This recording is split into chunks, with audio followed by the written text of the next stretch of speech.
ప్రారంభించుకుందాం.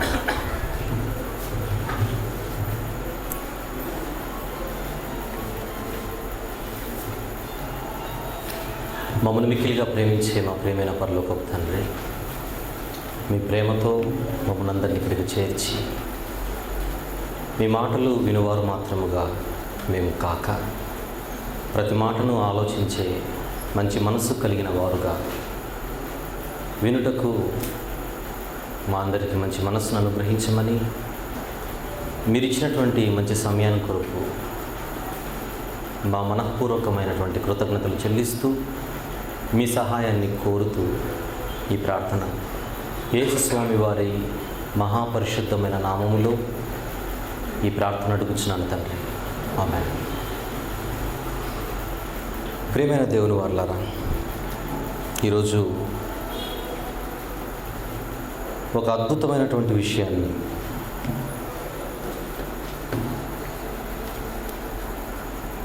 ప్రతి క్రైస్తవుడు, క్రైస్తవ సోదరి వినవలసినటువంటి సందర్భాన్ని, ఆలోచనాత్మకమైనటువంటి విషయాలను మీ ముందు నేను ఉంచబోతున్నాను. ఎన్నో ఈస్టర్ పండుగలు మీరు చేసుకొని ఉంటారు చిన్నప్పటి నుంచి. ఎన్నో క్రీస్తు పునరుత్థానపు పండుగగా ఈ రోజును మీరు చూసి ఉంటారు. దీనికి సంబంధించి మీరు ఎన్నో వర్తమానములు మీరు వినే ఉంటారు. కానీ ఈరోజు మీరు వినబోయేది మీరు ఇంతవరకు ఎప్పుడు విననిది, భవిష్యత్తులో వింటారో లేదో కూడా నేను చెప్పలేను. దేవుని ఎదుట ఆయన రాజ్య భారము కలిగిన వాడిగా, ఆత్మల భారము కలిగిన వాడిగా, దేవుని ఆవేదనను నా మనసులో అర్థం చేసుకున్నవాడుగా,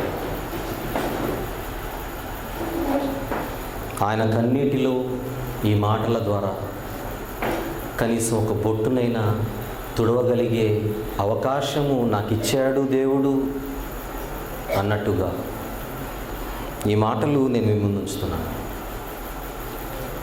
ప్రతి ఒక్కరూ బైబిల్ పట్టుకోవాలి, ప్రతి ఒక్కరూ బైబిల్ తెరవాలి, ప్రతి ఒక్కరూ ఈ మాటలు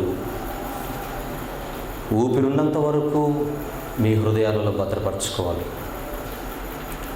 ఆడియో మెసేజ్ రికార్డ్ అవుతుంది, వీడియో రికార్డ్ అవుతుంది. ఈ సీడీ భవిష్యత్తులో ఎంతోమంది సామాన్యులు వింటారు, అధికారులు వినే అవకాశం ఉంది.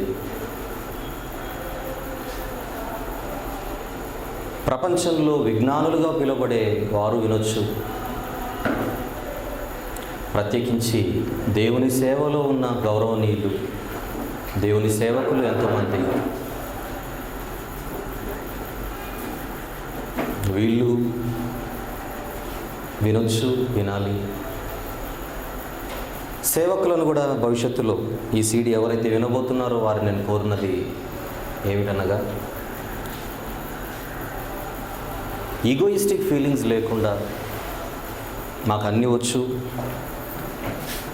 మేము విని ఇంకొకరి దగ్గర నేర్చుకునే అవసరత మాకు లేదు అన్న ఫీలింగ్స్లోకి ఎవరు లేకుండా ఖచ్చితంగా ఈ మాటలు మీరు కూడా వినండి. సేవకులకు చెబుతున్నాను, ఎంతమందికి వీలైతే అంతమందికి వరద బాధితులకు ఉచిత ఆహార పొట్లాలను అందించినట్టుగా హెలికాప్టర్ల నుంచి, ఉచిత మెడికల్ క్యాంపునిచ్చి ఎన్నో ఉచిత వైద్య శిబిరాలు ఏర్పాటు చేసి మరి ఎలాగైతే వైద్య సేవలు అందిస్తారో అలాగున యాక్సిడెంట్ అయినటువంటి ఒక వ్యక్తికి 108ని పిలిపించి, ఒక అంబులెన్స్ని పిలిపించి ఆ వ్యక్తి ప్రాణాన్ని నిలబెట్టుటకు మనం ప్రయత్నిస్తున్నప్పుడు మన ప్రాణం ఎలా కొట్టుకుంటుంటుందో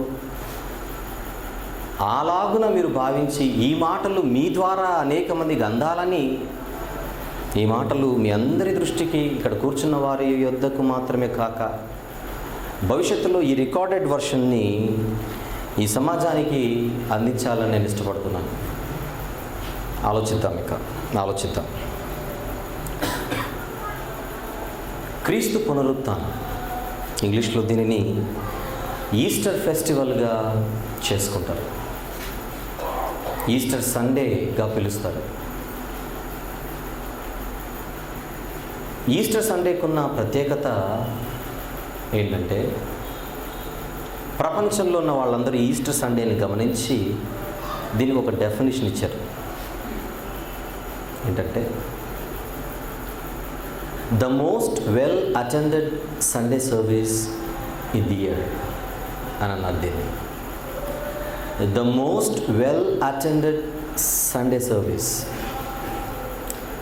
ఒక సంవత్సరంలో ఉన్న అన్ని ఆదివారాలలో ఎక్కువగా మందిరానికి వచ్చే, ఎక్కువ జనసంఖ్య మందిరంలో కనబడే ఆదివారమే ఈ ఈస్టర్ ఆదివారం. అది దీనికి ఉన్న ప్రత్యేకత. మీరెలా అర్థం చేసుకున్నారో నాకు తెలియదు, కానీ నేను అర్థం చేసుకున్నది, ప్రతి వారం రాకపోయినా ఈస్టర్ రోజున వచ్చే క్రైస్తవులు సమాజంలో ఉన్నారని మాత్రం అర్థం చేసుకోవచ్చు ఈ నిర్వచనాన్ని బట్టి. ఈ నిర్వచనాన్ని నేను ఇవ్వలేదు, ప్రపంచ క్రైస్తవ మేధావులు ఇచ్చినటువంటి నిర్వచనం ఇది. గమనించి ఫోన్లేండి, సంవత్సరంలో ఒక్కసారి వచ్చినందుకైనా ఆనందిద్దాం. ఇకపోతే ఈరోజు ఈ పునరుత్థానం గురించి చాలా విషయాలు మీరు వినాలి, ఆలోచించాలి. మన చేతిలో ఉన్నటువంటి బైబిల్, ఈ 66 పుస్తకాలు, ఇందులో పాత నిబంధన, క్రొత్త నిబంధన, ఆదికాండం నుంచి ప్రకటన గ్రంథం వరకు. పాత నిబంధనలో ఎంతోమంది భక్తులు ఉన్నారు, క్రొత్త నిబంధనలోనూ ఎంతోమంది భక్తులు ఉన్నారు. ఈ 66 పుస్తకాలలో ఉన్న భక్తులందరినీ మనము జాగ్రత్తగా వారిని, వారి విశ్వాసాన్ని, వారి నమ్మకాన్ని, వారి నిరీక్షణను, వారి బ్రతుకును మన జాగ్రత్తగా పఠిస్తే ఒక విషయం ప్రస్ఫుటంగా మన కంటికి కనబడుతుంది. జాగ్రత్తగా వినాలి, వెళ్ళిపోతున్నాను లోనికి. పాత నిబంధనలో ఉన్న భక్తులు కానీ, క్రొత్త నిబంధనలో ఉన్న భక్తులు కానీ, ఆదికాండము నుంచి ప్రకటన గ్రంథం వరకున్న ఈ భక్తులందరి బ్రతుకులు, విశ్వాసాలు, వారి నిరీక్షణ, ఇవన్నీ మనం జాగ్రత్తగా పఠిస్తే మనకు అర్థమయ్యేది, వీళ్ళందరి జీవితాలు, వీరందరి విశ్వాసాలు, వీళ్ళందరి పోరాటం ఒకదాని చుట్టూ తిరుగుతూ ఉంటాయి. కామన్గా వీళ్ళందరి విశ్వాసం అంటున్నాను, వీళ్ళందరి విశ్వాసం ఒకదాని చుట్టూ తిరుగుతూ ఉంటుంది. అదే సెంట్రల్ థీమ్. ప్రతిదానికి ఒక సెంట్రల్ పాయింట్ అంటూ ఒకటి ఉంటుంది. సూర్యుడిని కేంద్రంగా చేసుకొని ఈ గ్రహాలన్నీ ఆ సూర్యుని చుట్టూ తిరుగుతుంటాయి. ఈ గ్రహాలన్నీ సూర్యుని చుట్టూ తిరగడం మనకు తెలుసు. ఈ సౌర కుటుంబం అన్నది పాలపుంత నక్షత్ర మండలంలో ఉంది. ఖాళీగా లేదు, సూర్యుడు ఖాళీగా లేడు. ఈ సూర్యుని చుట్టూ ఈ గ్రహాలన్నీ ఎలాగైతే తిరుగుతున్నావో, ఈ సూర్యుడు, ఈ సౌర కుటుంబము కలిసి తన కక్షలో తిరుగుతూ ఉన్నాడు ఈ సూర్యుడు. ఎవరి చుట్టూ? ఈ పాలపుంత నక్షత్ర మండలములో కేంద్ర బిందువు ఒకటి ఉంటుంది, సెంట్రల్ పాయింట్ ఒకటి ఉంటుంది. దాని చుట్టూ ఈ సూర్యుడు తిరుగుతున్నాడు తన కుటుంబాన్ని వేసుకొని. కేంద్ర బిందువు అంటే మీకు అర్థమవుటకు ఇవి చెబుతున్నాను.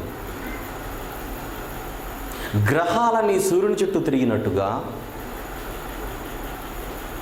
సౌర కుటుంబం అంతా ఈ పాలపుంత నక్షత్ర మండలకు కేంద్ర బిందువు చుట్టూ తిరుగుతున్నట్టుగా ఈ 66 పుస్తకాలలో ఉన్న భక్తుల విశ్వాసం అంతా ఒక దాని చుట్టూ, ఒక కేంద్ర బిందువు చుట్టూ తిరుగుతూ ఉంటుంది. ఆ కేంద్ర బిందువే యేసుక్రీస్తు. ఆదికాండంలో ఉన్న భక్తులు ఒక హనోకు గారు, ఒక నోవహు గారు, ఒక అబ్రహాము గారు, ఇస్సాకు, యాకోబులు, నిర్గమకాండంలో కనపడేది మోషే గారు. ఇలా పాత నిబంధనలో ఉన్న భక్తులందరూ ఆ యేసుక్రీస్తు అన్న ఆ కేంద్ర బిందువును బట్టే బ్రతికారంటే మీరు నమ్ముతారా? ఈరోజు మీకు అర్థమవుతుంది ఇది. అలాగే క్రొత్త నిబంధన, యేసు ప్రభు వచ్చినప్పుడు తనతో పాటు ఉన్న సమకాలికులు, ఆ సమకాలికులలో భక్తులు, యేసు ప్రభు రాకముందున్న భక్తులు, యేసు ప్రభుతో కలిసి బ్రతికిన భక్తుల గురించి మాట్లాడుతున్నాను. ఈ భక్తులందరూ ఎవరి చుట్టూ, వీళ్ళందరూ కూడా నిరీక్షణ పెట్టుకొని విశ్వాసం ఉంచుకొని తిరిగారనంటే అది యేసుక్రీస్తే. ఆయన వెళ్ళిపోయాడు పునరుత్థానుడై వెళ్ళాడు. చనిపోయి తిరిగి లేచాడు, వెళ్ళిపోయాడు. వెళ్ళిపోయిన తర్వాత కూడా భక్తులు ఉన్నారు, నిజమైన భక్తులు, బైబిల్ ఓటేసే భక్తులు. ఈ నిజమైన భక్తులు కూడా ఆ యేసుక్రీస్తు అన్న కేంద్ర బిందువు చుట్టే వాళ్ళు తిరుగుతూ ఉండాలి. ముగ్గురిని మీ ముందు పెట్టాను. ఇప్పుడు 3 కాలాలకు సంబంధించిన భక్తులను మీ ముందు పెట్టాను. 1, యేసు ప్రభు రాకముందున్న భక్తులు. 2, యేసు ప్రభుతో సమకాలికులుగా ఉన్న భక్తులు. 3, ఆయన పునరుత్థానుడై వెళ్ళిపోయిన తర్వాత ఉన్న భక్తులు. ఈ ముగ్గురు గురించి జాగ్రత్తగా ఈరోజు రాత్రి మీరు భోంచేస్తారో లేదో నాకు సంబంధం లేదు, కానీ ఇది మాత్రం మీ మనసులో నిండే ఇక్కడి నుంచి వెళ్ళిపోవాలి. నింపుతాను, తప్పదు.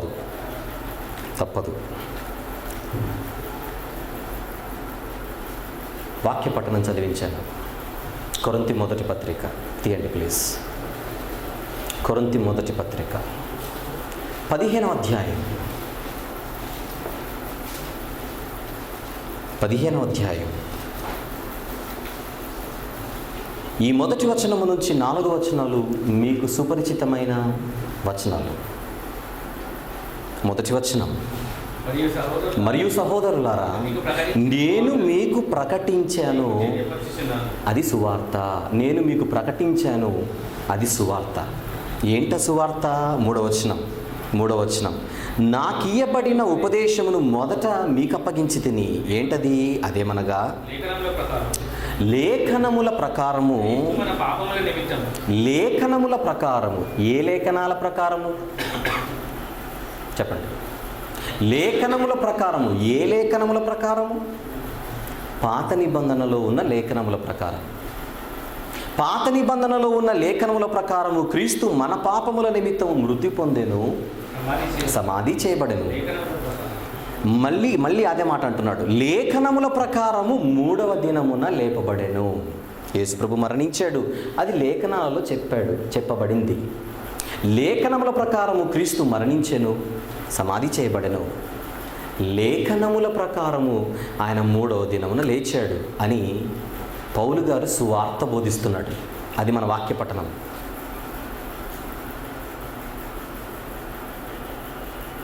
క్రైస్తవులుగా మనకు ఒక చిన్న అవగాహన ఇక్కడ అవసరం. చాలా సందర్భాల్లో ఈ వాక్యాన్ని మనం వాడుతూ ఉంటాం. అప్పుడు ఎవరైనా సడన్గా మీ దగ్గరకు వచ్చి లేఖనముల ప్రకారము క్రీస్తు చనిపోయాను అని మీరు అన్నారుగా, చదివారుగా. లేఖనముల ప్రకారము ఆయన తిరిగి లేచాడని కూడా మీరు అంటున్నారుగా. ఆ లేఖనాలు ఎక్కడున్నాయో ఒకసారి చూపిస్తారా అని మిమ్మల్ని అడిగారు అనుకోండి. అప్పుడు మనం ఏం చెప్పాలి? నువ్వే వెతుక్కో, నాకు టైం లేదనకూడదు. లేఖనముల ప్రకారము అనంటే లేఖనాలలో ఆయన మరణం గురించి ప్రస్తావించబడిందని అర్థం. లేఖనముల ప్రకారము. ఏ లేఖనాల ప్రకారం? పాత నిబంధనలో ఉన్న లేఖనాలు. పాత నిబంధనలో ఉన్న లేఖనాల ప్రకారము ఆయన తిరిగి లేవాలి, తిరిగి లేచాడు అని మనం చెబుతున్నప్పుడు, ఇంతకు పాత నిబంధనలో ఆ లేఖనాలు ఎక్కడున్నాయో, ఆయన మరణము గురించిన లేఖనములు, ఆయన పునరుత్థానమును గురించిన లేఖనములు రెండు సార్లు ప్రస్తావించాడు. లేఖనముల ప్రకారము మరణించాడు, లేఖనముల ప్రకారము తిరిగి లేచాడు. లేఖనముల ప్రకారము మరణించాడు, లేఖనముల ప్రకారము తిరిగి లేచాడు. ఆయన మరణానికి సంబంధించిన లేఖనాలు పాత నిబంధనలో ఉన్నాయి. ఆయన పునరుత్థానమును గురించిన లేఖనాలు కూడా పాత నిబంధనలో ఉన్నాయని దాని అర్థం. అలాంటప్పుడు పాత నిబంధనలో ఆయన మరణం గురించిన లేఖనాలు ఎక్కడైనా ఉన్నాయా? మొన్న గుడ్ ఫ్రైడే రోజున మీరందరూ మాట్లాడుకునే ఉంటారు దీని గురించి. ఒక్కటి ఉదాహరణగా 53వ అధ్యాయం యెషయా గ్రంథం అంతా ఆయన మరణం గురించి రాయబడింది లేఖనముల ప్రకారము. తీయవలసిన అవసరం లేదు, ఎందుకంటే మొన్న మీరు చాలాసేపు దాన్ని చదివి అలిసిపోయి ఉంటారని నేను అనుకుంటున్నాను. ఒకవేళ మీరు మందిరానికి వెళ్ళింటే పాత నిబంధనలో యెషయా గ్రంథం అనేది ఒకటి ఉంది. ఆ యెషయా గ్రంథంలో 53వ అధ్యాయం మొత్తం ఆయన మరణం గురించే రాయబడింది. ఒక్కసారి ఆ అధ్యాయాన్ని మనసులో ఉంచుకొని ఇప్పుడు లేఖనముల ప్రకారము ఆయన మరణించాను అనగానే, లేఖనాలు అనగానే మీకు ఏం గుర్తుకు రావాలి?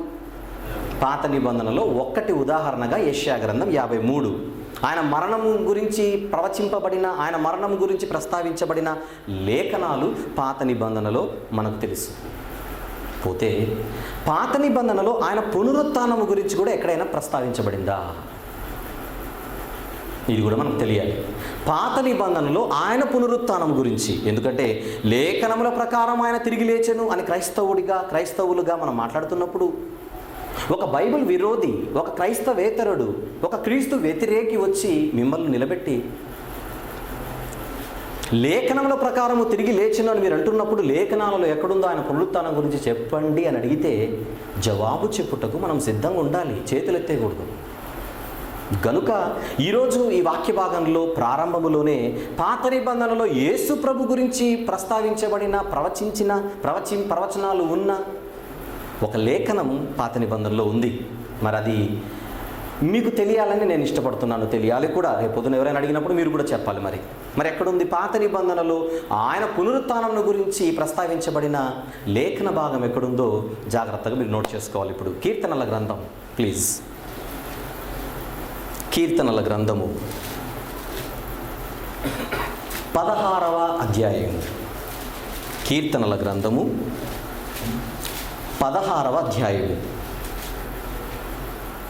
8, 9, 10 ఈ 3 యేసుప్రభు యొక్క పునరుత్థానం గురించి చెప్పబడుతున్న ప్రవచనం. అది మళ్ళీ చెబుతున్నాను. కీర్తనల గ్రంథము 16వ అధ్యాయము 8, 9, 10 ఈ 3 ఆయన పునరుత్థానం గురించి చెప్పబడుతున్న సందర్భం. ప్రస్తుతానికి 10వ వచనం మాత్రం చదువుకుందాం. 10వ వచనం, ఎందుకనగా నీవు నా ఆత్మను పాతాళములో విడిచిపెట్టవు, నీ పరిశుద్ధుని కుళ్ళు పట్టనీయవు అన్న మాట అక్కడ ఉంది. మళ్ళీ చదువుదాం. ఎందుకనగా నీవు నా ఆత్మను పాతాళంలో విడిచిపెట్టవు, నీ పరిశుద్ధుని కుళ్ళు పట్టనీయవు. ఎవరు రాశారు ఈ కీర్తన? పైన చిన్న ఫుట్ నోట్, పైన చిన్న అక్షరాలతో ఒక మాట ఉంటుంది. ఎవరు రాశారు ఈ కీర్తన? దావీదు గారి కీర్తన. దావీదు గారు మాట్లాడుతూ ఏమంటున్నాడు ఆయన? 10వ వచనంలో, నీవు నా ఆత్మను పాతాళంలో విడిచిపెట్టవు, నీ పరిశుద్ధుని కుళ్ళు పట్టనీయవు. నా ఆత్మ అనగా అది దావీదు గారి ఆత్మ అని మీరు తొందరపడకండి. అది దావీదు గారు తన గురించి చెబుతున్న మాట కాదు. పరిశుద్ధాత్మ ప్రేరేపితుడై, పరిశుద్ధాత్మ పూర్ణుడై యేసు ప్రభు యొక్క మాటలు దావీదు గారు రాశారు. యేసు ప్రభు యొక్క మాటలని దావీదు గారు యేసు ప్రభు గురించే ఇది అన్నాడని నేను కన్ఫర్మ్ చేస్తే మీరు ఎందుకు నమ్మాలి? గనుక నేను నాకు సహాయంగా ఒక ఆయనని ఈరోజు తెచ్చుకున్నా. నేను ఎవరు? ఇక్కడ లేరు. ఎవరు? పేతురు గారు అని ఉన్నారు బైబిల్లోనే. Very good.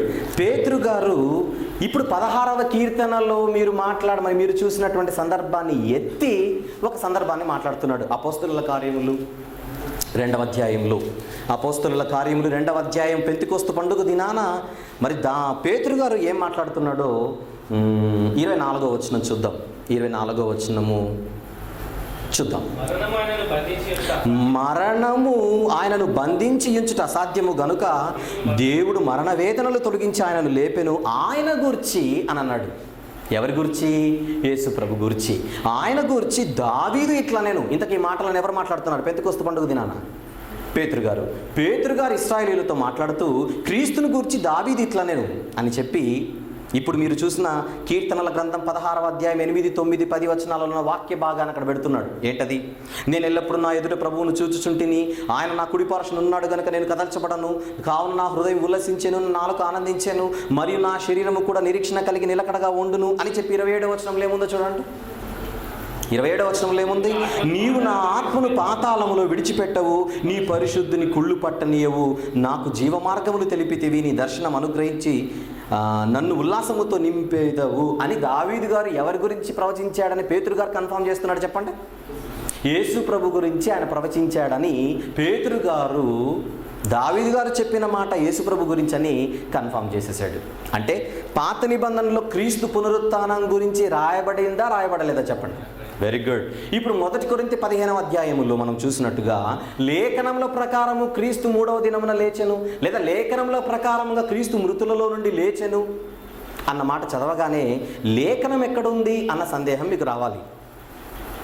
లేఖనముల ప్రకారం అని నొక్కి చెప్పినప్పుడు ఇంతగా లేఖనాలు ఎక్కడున్నాయో మనకు ఆలోచిస్తే జాగ్రత్తగా మనకు పాత నిబంధనలో దొరికింది. ఎక్కడది? కీర్తనల గ్రంథం 16వ అధ్యాయము 8, 9, 10, 11 వచనాలు. ఆ 4 వచనాలలో 10వ వచనములో పాతాళములో నీ పరిశుద్ధిని కుళ్ళు పట్టనీయవు, విడిచిపెట్టవు అన్న ప్రవచనం పాత నిబంధనలో యేసు ప్రభు గురించి ప్రవచింపబడింది. Very good. ఇప్పుడు జాగ్రత్తగా మనము ఆలోచించవలసింది. ఇంతకుముందు నేను 3 కాలాలకు సంబంధించిన వ్యక్తులను మీ ముందు పెట్టాను. ఎవరెవరు? యేసు ప్రభు కంటే ముందున్న భక్తులు 2, యేసు ప్రభుతో సమకాలికులుగా ఆయన బ్రతికున్నప్పుడు తిరిగినటువంటి భక్తులు 3, ఆయన పునరుత్థానుడై వెళ్ళిపోయిన తర్వాత వచ్చినటువంటి భక్తులు. ఈరోజు మనం కూడా ఉన్నాం అందులో, ఆయన 2వ రాకడ వరకు. ఇప్పుడు మొదటి గ్రూప్ గురించి జాగ్రత్తగా ఆలోచిద్దాం. మొదటి గ్రూప్ ఎవరు? మళ్ళీ క్రీస్తు కంటే ముందు, యేసు ప్రభు కంటే ముందు పాత నిబంధనలో ఉన్న భక్తులు. ఇప్పుడు అడుగుతున్నాను, పాత నిబంధనలో ఉన్న భక్తులకి క్రీస్తు పునరుత్థానం గురించి తెలుసు అంటారా తెలియదంటారా చెప్పండి. ఇక యేసు ప్రభు పునరుత్థానం గురించి పాత నిబంధనలో ఉన్న భక్తులకు తెలుసు అని మీరు ఎలా చెప్పగలరు? ఇప్పుడు చదివాం. దావీదు గారు ఏమంటున్నారు? యేసు ప్రభు గురించి మాట్లాడుతూ నీవు నీ పరిశుద్ధిని కుళ్ళు పట్టనీయవు అని ప్రభు గురించి చెబుతున్నాడు అని అంటే దావీదు గారికి ఏ నాలెడ్జ్ ఉందని మీకు అర్థం కావాలి. యేసు ప్రభు వస్తాడని, నెక్స్ట్ ఆయన మనందరి పాపాల కొరకు మరణిస్తాడని, నెక్స్ట్ ఆయన సమాధి చేయబడతాడని, మృతులలో నుండి దేవుడు తండ్రి ఆయనను తిరిగి లేపుతాడన్న జ్ఞానము, లేపుతాడన్న సమాచారము, లేపుతాడన్న విశ్వాసము దావీదు గారికి ఉందని మనకు అర్థమైపోయింది. ఇంతకు క్రీస్తు పునరుత్థానం గురించి వాళ్ళకు తెలిస్తే వీళ్ళకు వచ్చే ప్రయోజనం ఏంటి? క్రీస్తు పునరుత్థానం గురించి తెలిస్తే వీళ్ళకి వచ్చే ప్రయోజనం ఏంటి? అది కూడా ఇప్పుడు చాలా అవసరం.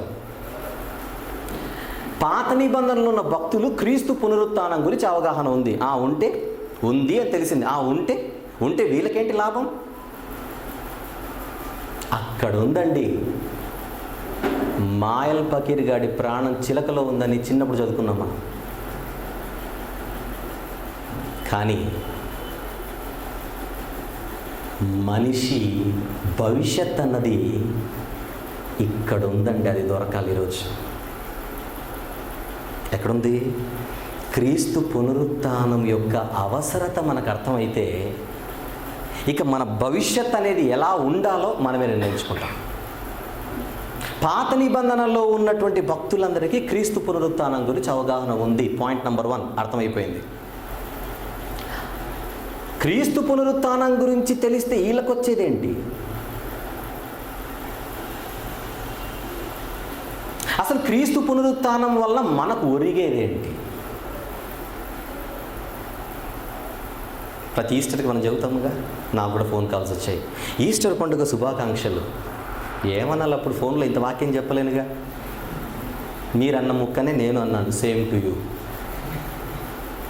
ఇక్కడికి వచ్చింటే సూపర్గా ఉండేది. ఎందుకంటే ఫోన్లో సింపుల్ ఒక ముక్కలో చెప్పేసారు హ్యాపీ ఈస్టర్ అని. హ్యాపీనో కాదో ఇప్పుడు చెప్తాను. క్రీస్తు పునరుత్థానం అంటే చనిపోయి తిరిగి లేవడం. చనిపోయి తిరిగి లేవడం. చనిపోకముందున్న జీవితం చిన్నది, చనిపోకముందున్న జీవితం చిన్నది. ఎన్ని సంవత్సరాలు? 40, 50, 60, 70, 80. సెంచరీ రేరుగా జరుగుతుంటుంది. అందరూ సెంచరీ కొట్టలేరు, రైట్? 60, 70, 80 చాలా చిన్న జీవితం ఇది, చాలా చిన్న జీవితం ఇది. ఈ భక్తులు చాలా జ్ఞానులండి, భక్తులు చాలా జ్ఞానులు, చాలా జ్ఞానులు వీళ్ళు.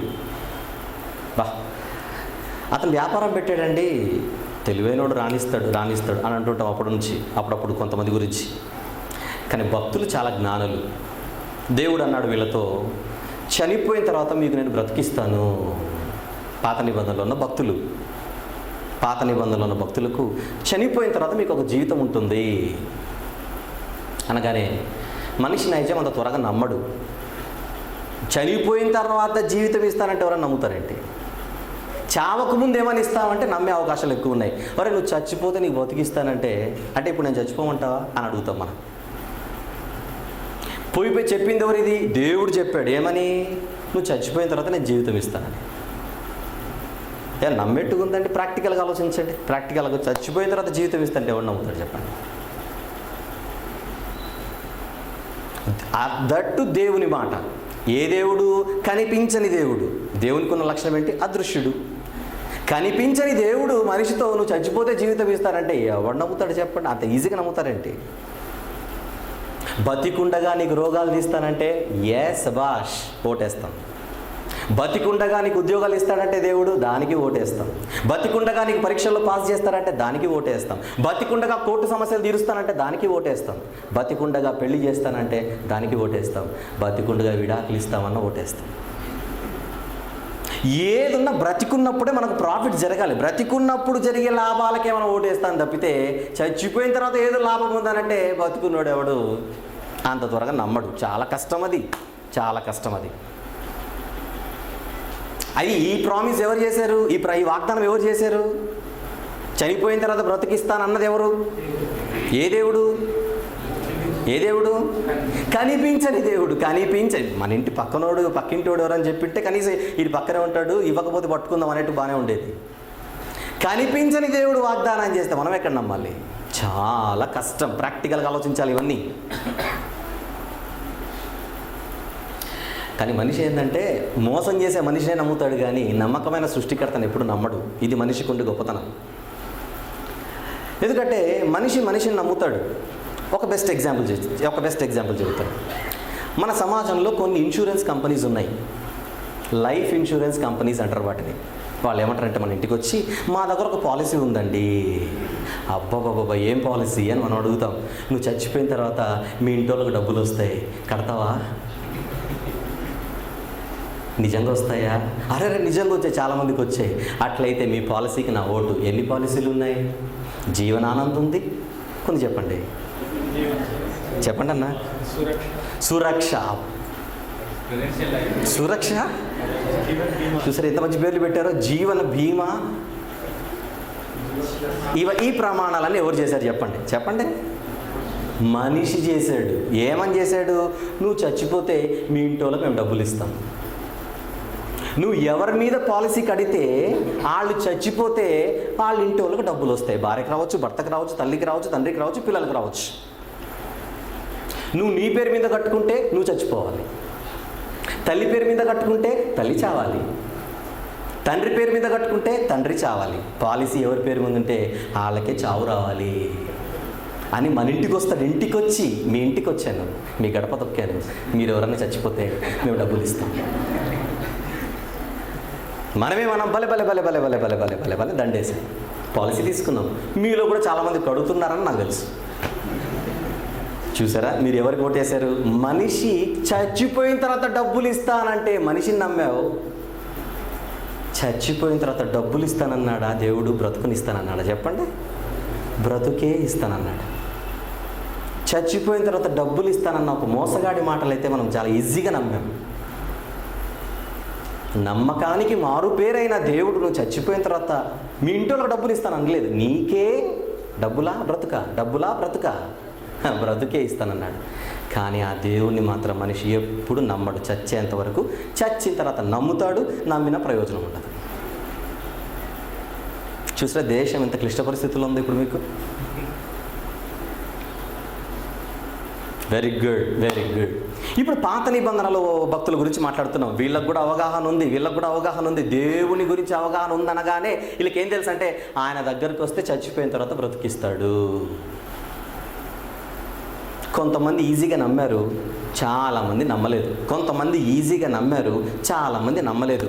అప్పుడు ఏంటంటే మనిషికి ఉండే నైజం ఏంటంటే, ప్రభువా నువ్వు ఇస్తావన్న గ్యారంటీ మాకు ఒకటి కావాలి, నువ్వు ఇస్తావన్న గ్యారంటీ మాకు ఒకటి కావాలి. ఏదైనా ఒక సూచన, ఏదైనా ఒక ఆధారము నువ్వు చూపిస్తే దాన్ని చూసి మేము చచ్చిపోయిన తర్వాత నువ్వు బ్రతికిస్తావని మేము నమ్ముతాం.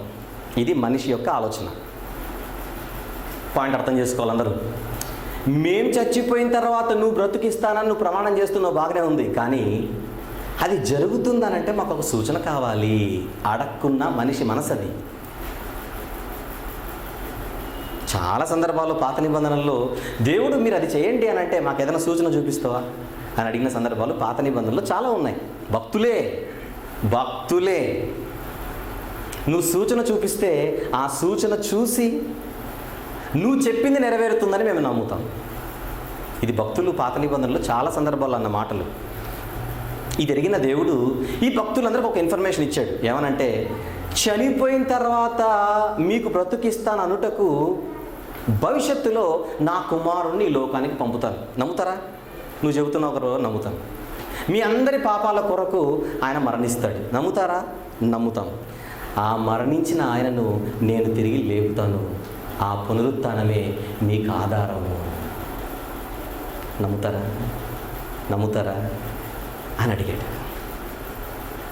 నా కొడుకును లేపగలిగాను అని అంటే మిమ్మల్ని అందరినీ లేపుతానని. మీరు నా పిల్లలే. నా కుమారుణ్ణి చనిపోయినప్పటికీ నేను తిరిగి లేపుతానని మీరు నమ్మితే మిమ్మల్ని కూడా లేపుతానని మీరు నమ్మండి. మీరు నమ్మాలంటే ఒకటి, వస్తాడని నమ్మండి, చనిపోతాడు అని నమ్మండి, తిరిగి లేస్తాడు అని నమ్మండి. పాత నిబంధన భక్తులు ఏం నమ్మాలి చెప్పండి? పాత నిబంధన భక్తులు ఏమని నమ్మాలి?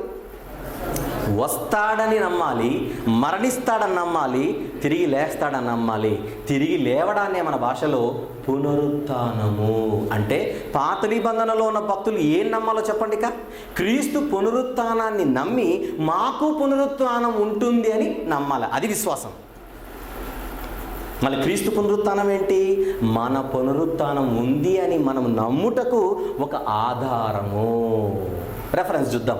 ఆధారము రెఫరెన్స్ చూద్దాం. అపోస్తలుల కార్యములు 17వ అధ్యాయము. అపోస్తలుల కార్యములు 17వ అధ్యాయము. 17వ అధ్యాయము 31, 32, 31వ వచనం మాత్రం చాలు. 31వ వచనం చదువుకుందాం. ఎందుకనగా తాను నియమించిన మనుషుని చేత నీతిని అనుసరించి భూలోకమునకు తీర్పు తీర్చబోయేడి ఒక దినము నిర్ణయించున్నాడు దేవుడు అని పక్కన, మృతుల నుండి యేసుప్రభును లేపినందున దీని నమ్ముటకు అందరికీ ఆధారము కలుగజేశాడు. యేసుప్రభును మృతులలో నుంచి లేపడం వలన మనకేమొచ్చిందో చెప్పండి? ఆధార్ కార్డు వచ్చింది. ఆధారం వచ్చింది. ఇంగ్లీష్లో అష్యూరెన్స్.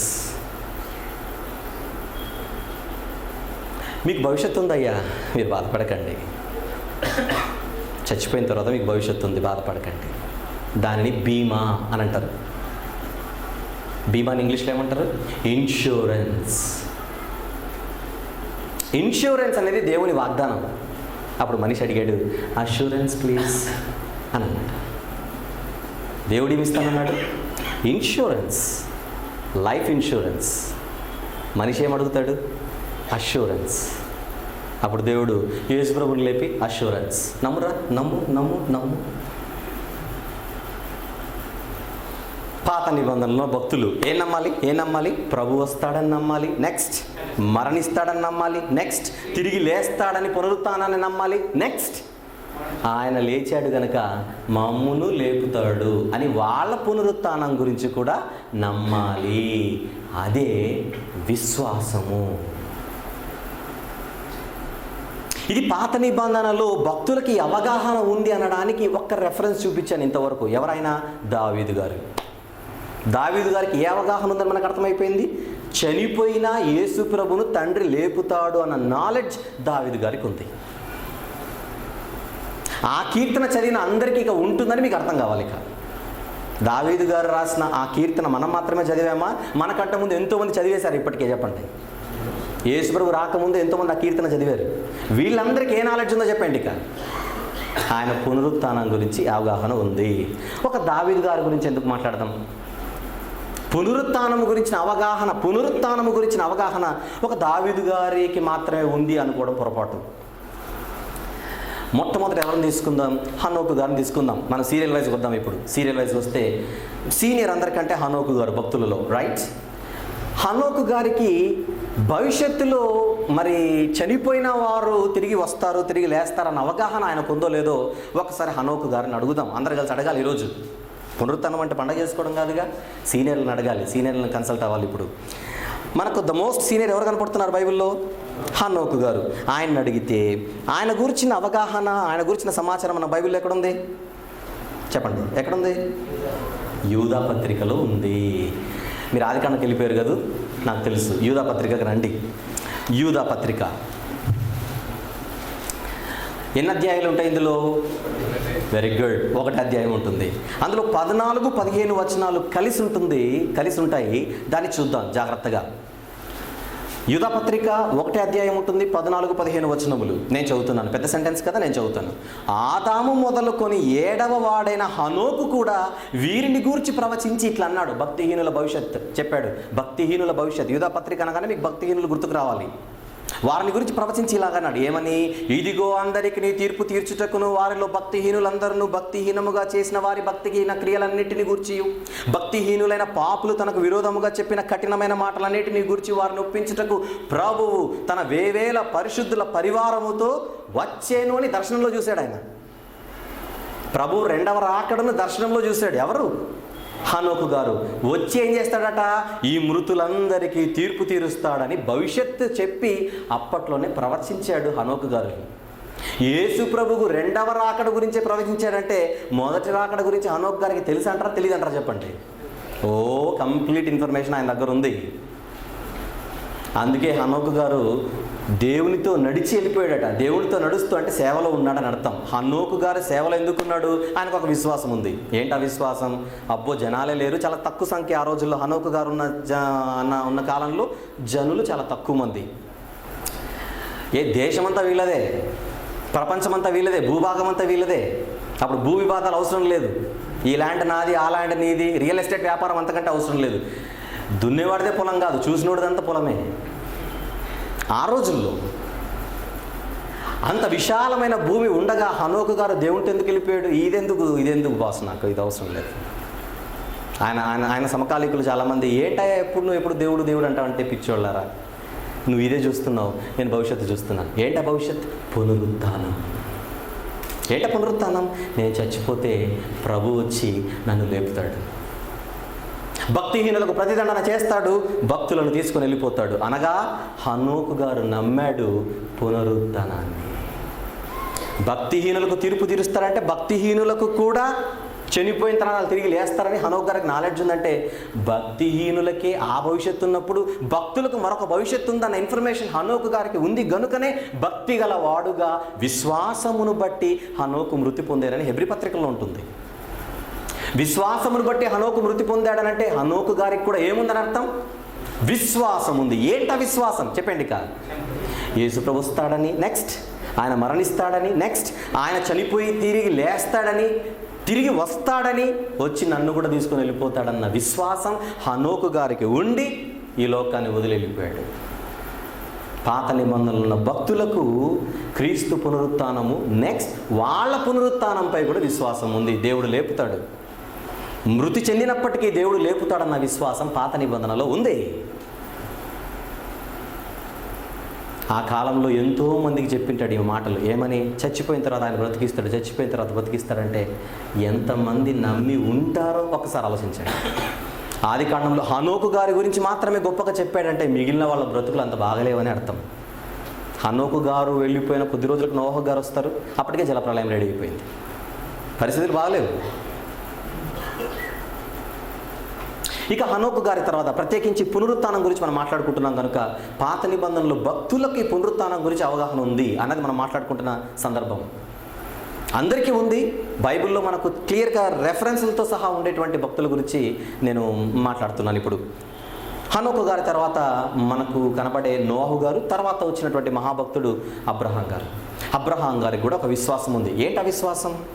హెబ్రీ పత్రిక. ఏంటి అవిశ్వాసం? హెబ్రీ పత్రిక 11వ అధ్యాయము. హెబ్రీ పత్రిక 11వ అధ్యాయము 17వ వచనం, 18వ వచనం, 19వ వచనం కలిసి ఉంటాయి. 17 నుంచి 19. అబ్రహాము పరిశోధింపబడి పరిశోధింపబడి విశ్వాసమును బట్టి ఇస్సాకును బలిగా అర్పించాడు. ఏంటి ఆ విశ్వాసం? చూద్దాం.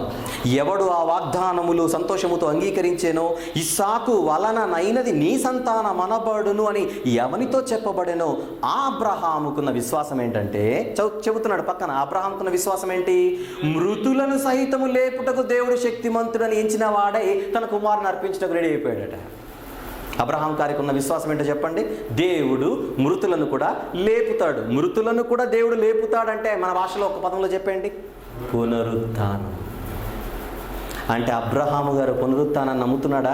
నమ్ముతున్నాడు. ఎందుకు బతుకుతున్నాడు? ఆ పునరుత్థానం కోసమే బ్రతుకుతున్నాడు.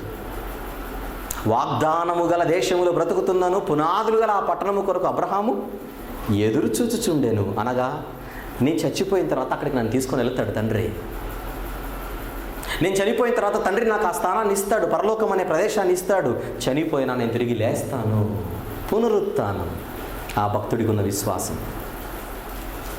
అబ్రహాం గారు తెలుసుకొని ఇంట్లో సైలెంట్గా ఉన్నాడు. ఏంటి? తన కుటుంబానంతటికీ బోధ చేశాడు. తర్వాత ఇస్సాకు, తర్వాత యాకోబు, వీళ్ళందరికీ ఇన్ఫర్మేషన్ వెళ్ళిపోయింది.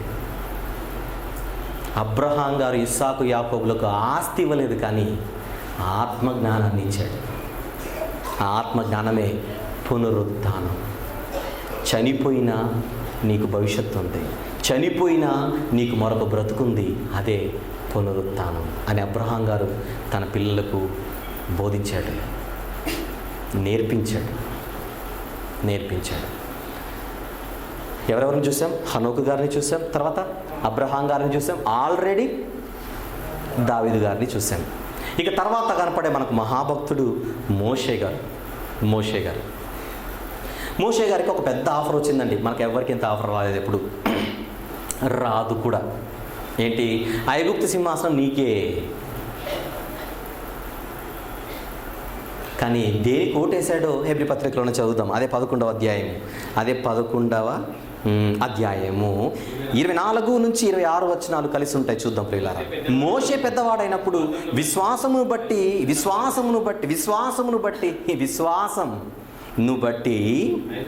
ఐగుప్తు ధనము కంటే క్రీస్తు విషయమైన నింద గొప్ప భాగ్యమని ఎంచుకున్నాడట. అల్పకాలము పాపభోగం అనుభవించట కంటే దేవుని ప్రజలతో శ్రమ అనుభవించడం మేలు, భవిష్యత్ మేలు అని యోచించాడు. ఇక్కడ జాగ్రత్తగా ఆలోచించవలసింది, మోషే గారు ఎవరిని చూశాడట? క్రీస్తు విషయమైన నింద గొప్ప. అసలు మోషే గారికి క్రీస్తుకు సంబంధం ఏంటి? ఆలోచించండి. ఐగుప్తు సింహాసనం ఇస్తాను, ఐగుప్తు ధనం ఇస్తాము అని ఆఫర్ వస్తే ఎవరిని ముందు పెట్టాడట మోషే గారు? యేసుక్రీస్తుని పెట్టాడంటే అప్పటికే మోషే గారికి ఎవరి మీద అవగాహన ఉందో చెప్పండి? అదండి క్రీస్తు విషయమైన నింద. క్రీస్తు విషయమైన నింద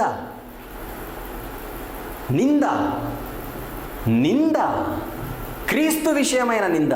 అసలు ఏ నింద ఉండింటుందో అప్పటికి ఆలోచించండి. ఏమిటంటే ఎవరి పెంపకంలో పెరిగాడు అంటే ఎవరి కుమార్తెకు కొడుకుగా ఆయన పిలువబడుతున్నాడు? ఫరో కుమార్తెకు కుమారుడుగా పిలువబడుతున్నాడు. భవిష్యత్తులో రాజ్యానికి యువరాజు, ఆ తర్వాత మహారాజు మోషేనే. అప్పుడు సమయం వచ్చినప్పుడు ఆఫర్ ఇచ్చారట, ఇక మీ తాతగారు వాళ్ళ అమ్మని ఉంటుంది, మీ తాతగారి వయసు అయిపోతుంది, నెక్స్ట్ నువ్వే పరిపాలించాలి అనేసరికి అప్పటికి మోషే గారికి యేసుప్రభు గురించి అర్థమైపోయింది. జాక్పాట్. యేసుప్రభు గురించి తెలిసి ఉండకపోయింటే సింహాసనం మీద కూర్చుండేవాడు. తెలిసిపోయేసరికి వాళ్ళ అమ్మగారు, పిలువబడినటువంటి అమ్మగారు ఫరో కుమార్తె వచ్చి, నాన్న బిడ్డ ఈ సింహాసనం నీదే. వద్దు మమ్మీ అని అన్నాడు సీరియస్గా. వద్దేంట్రా, తమాషలు పడుతున్నావు, నీదే. వద్దు మమ్మీ. వద్దా? Are you serious? Oh yes అన్నాడు మోషే గారు. ఎందుకు వద్దు? ఎందుకు వద్దంటే ఇది మహా అంటే ఒక 10 సంవత్సరాలు 40 సంవత్సరాలు ఉండొచ్చు, నేను చచ్చిపోతాను కదా భవిష్యత్తులో, చచ్చిపోయిన తర్వాత ఒక బ్రతుకుంది మమ్మీ, అది యేసుప్రభు ఇస్తాడు. యేసుప్రభ ఎవరైనా వస్తాడా?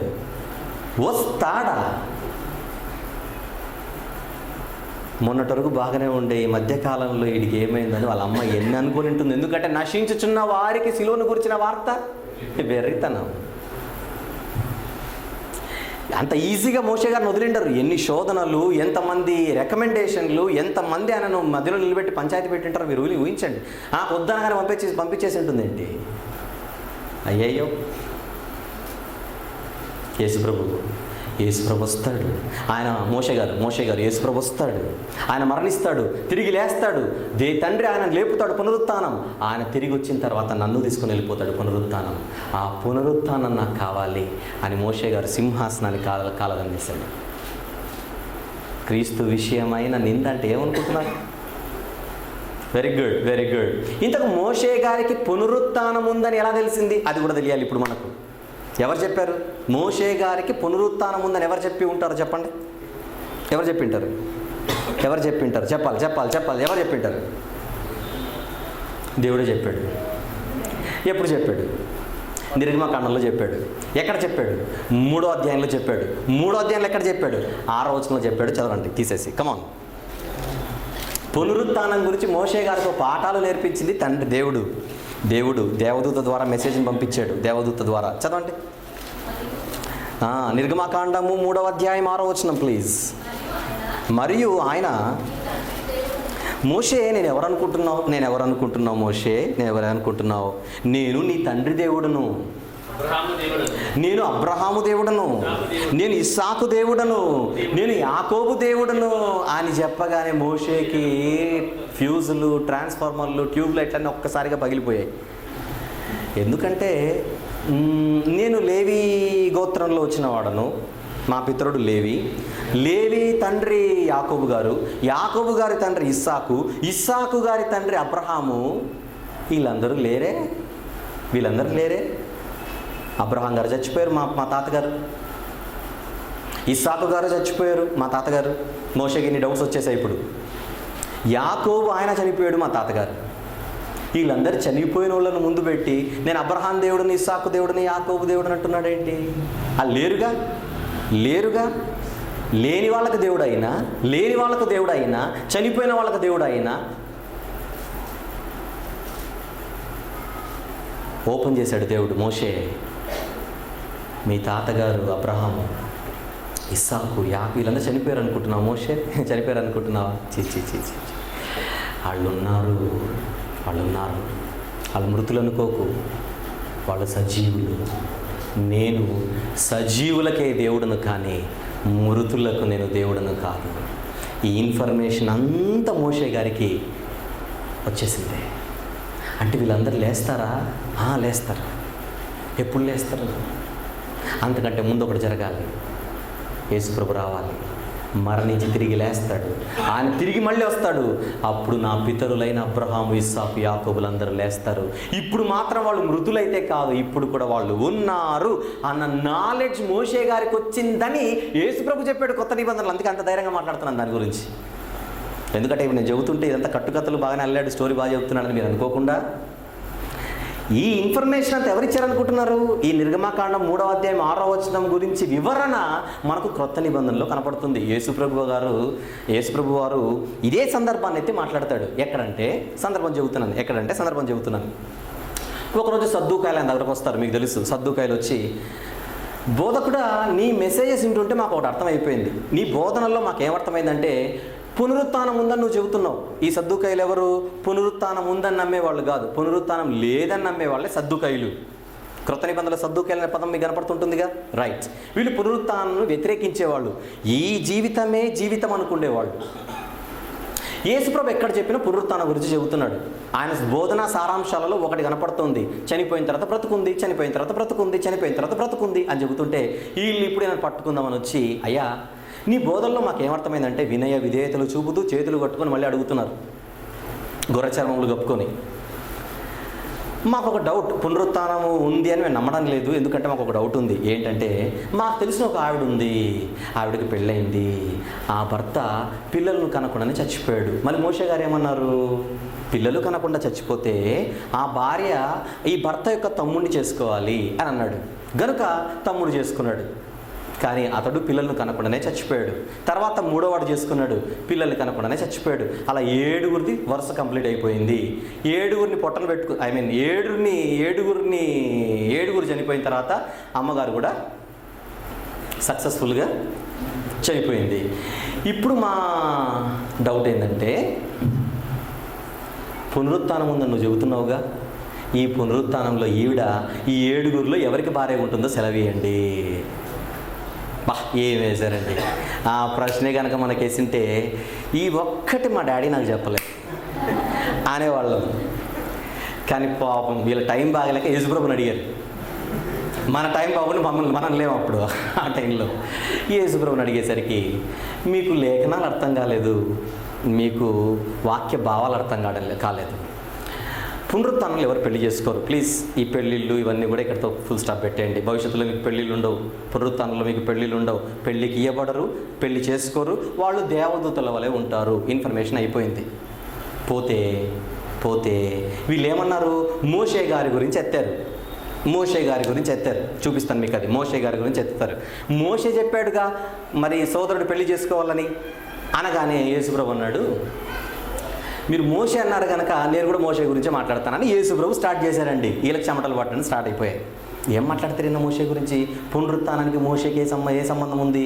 పునరుత్థానం గురించి మోషేని తీసుకుని చాలా నిరూపిస్తాడు అనేసరికి అప్పుడు అన్నాడు, పొదను గురించిన సందర్భంలో మోషేతో ఒక మాట వినపడింది. మీరు చదివి ఉంటారు కదా సద్దుకైలు. ఏంటి, నేను అబ్రహాము దేవుడను, ఇస్సాకు దేవుడను, యాకోబు దేవుడనని మీరు చదివారుగా. చదివాము. అది దేని గురించి అనుకుంటున్నారు? దేని గురించి? పునరుత్థానం గురించి అన్నాడు యేసుప్రభు. అనేసరికండి వీళ్ళకు ఏంటి అక్కడ మాట్లాడింది పునరుత్థానం గురించా? దేవుడు సజీవులకే కానీ మృతులకు కాదు. ఎందుకంటే వీళ్ళు మోషేని నమ్ముతారు, యేసుప్రభుని నమ్మరు.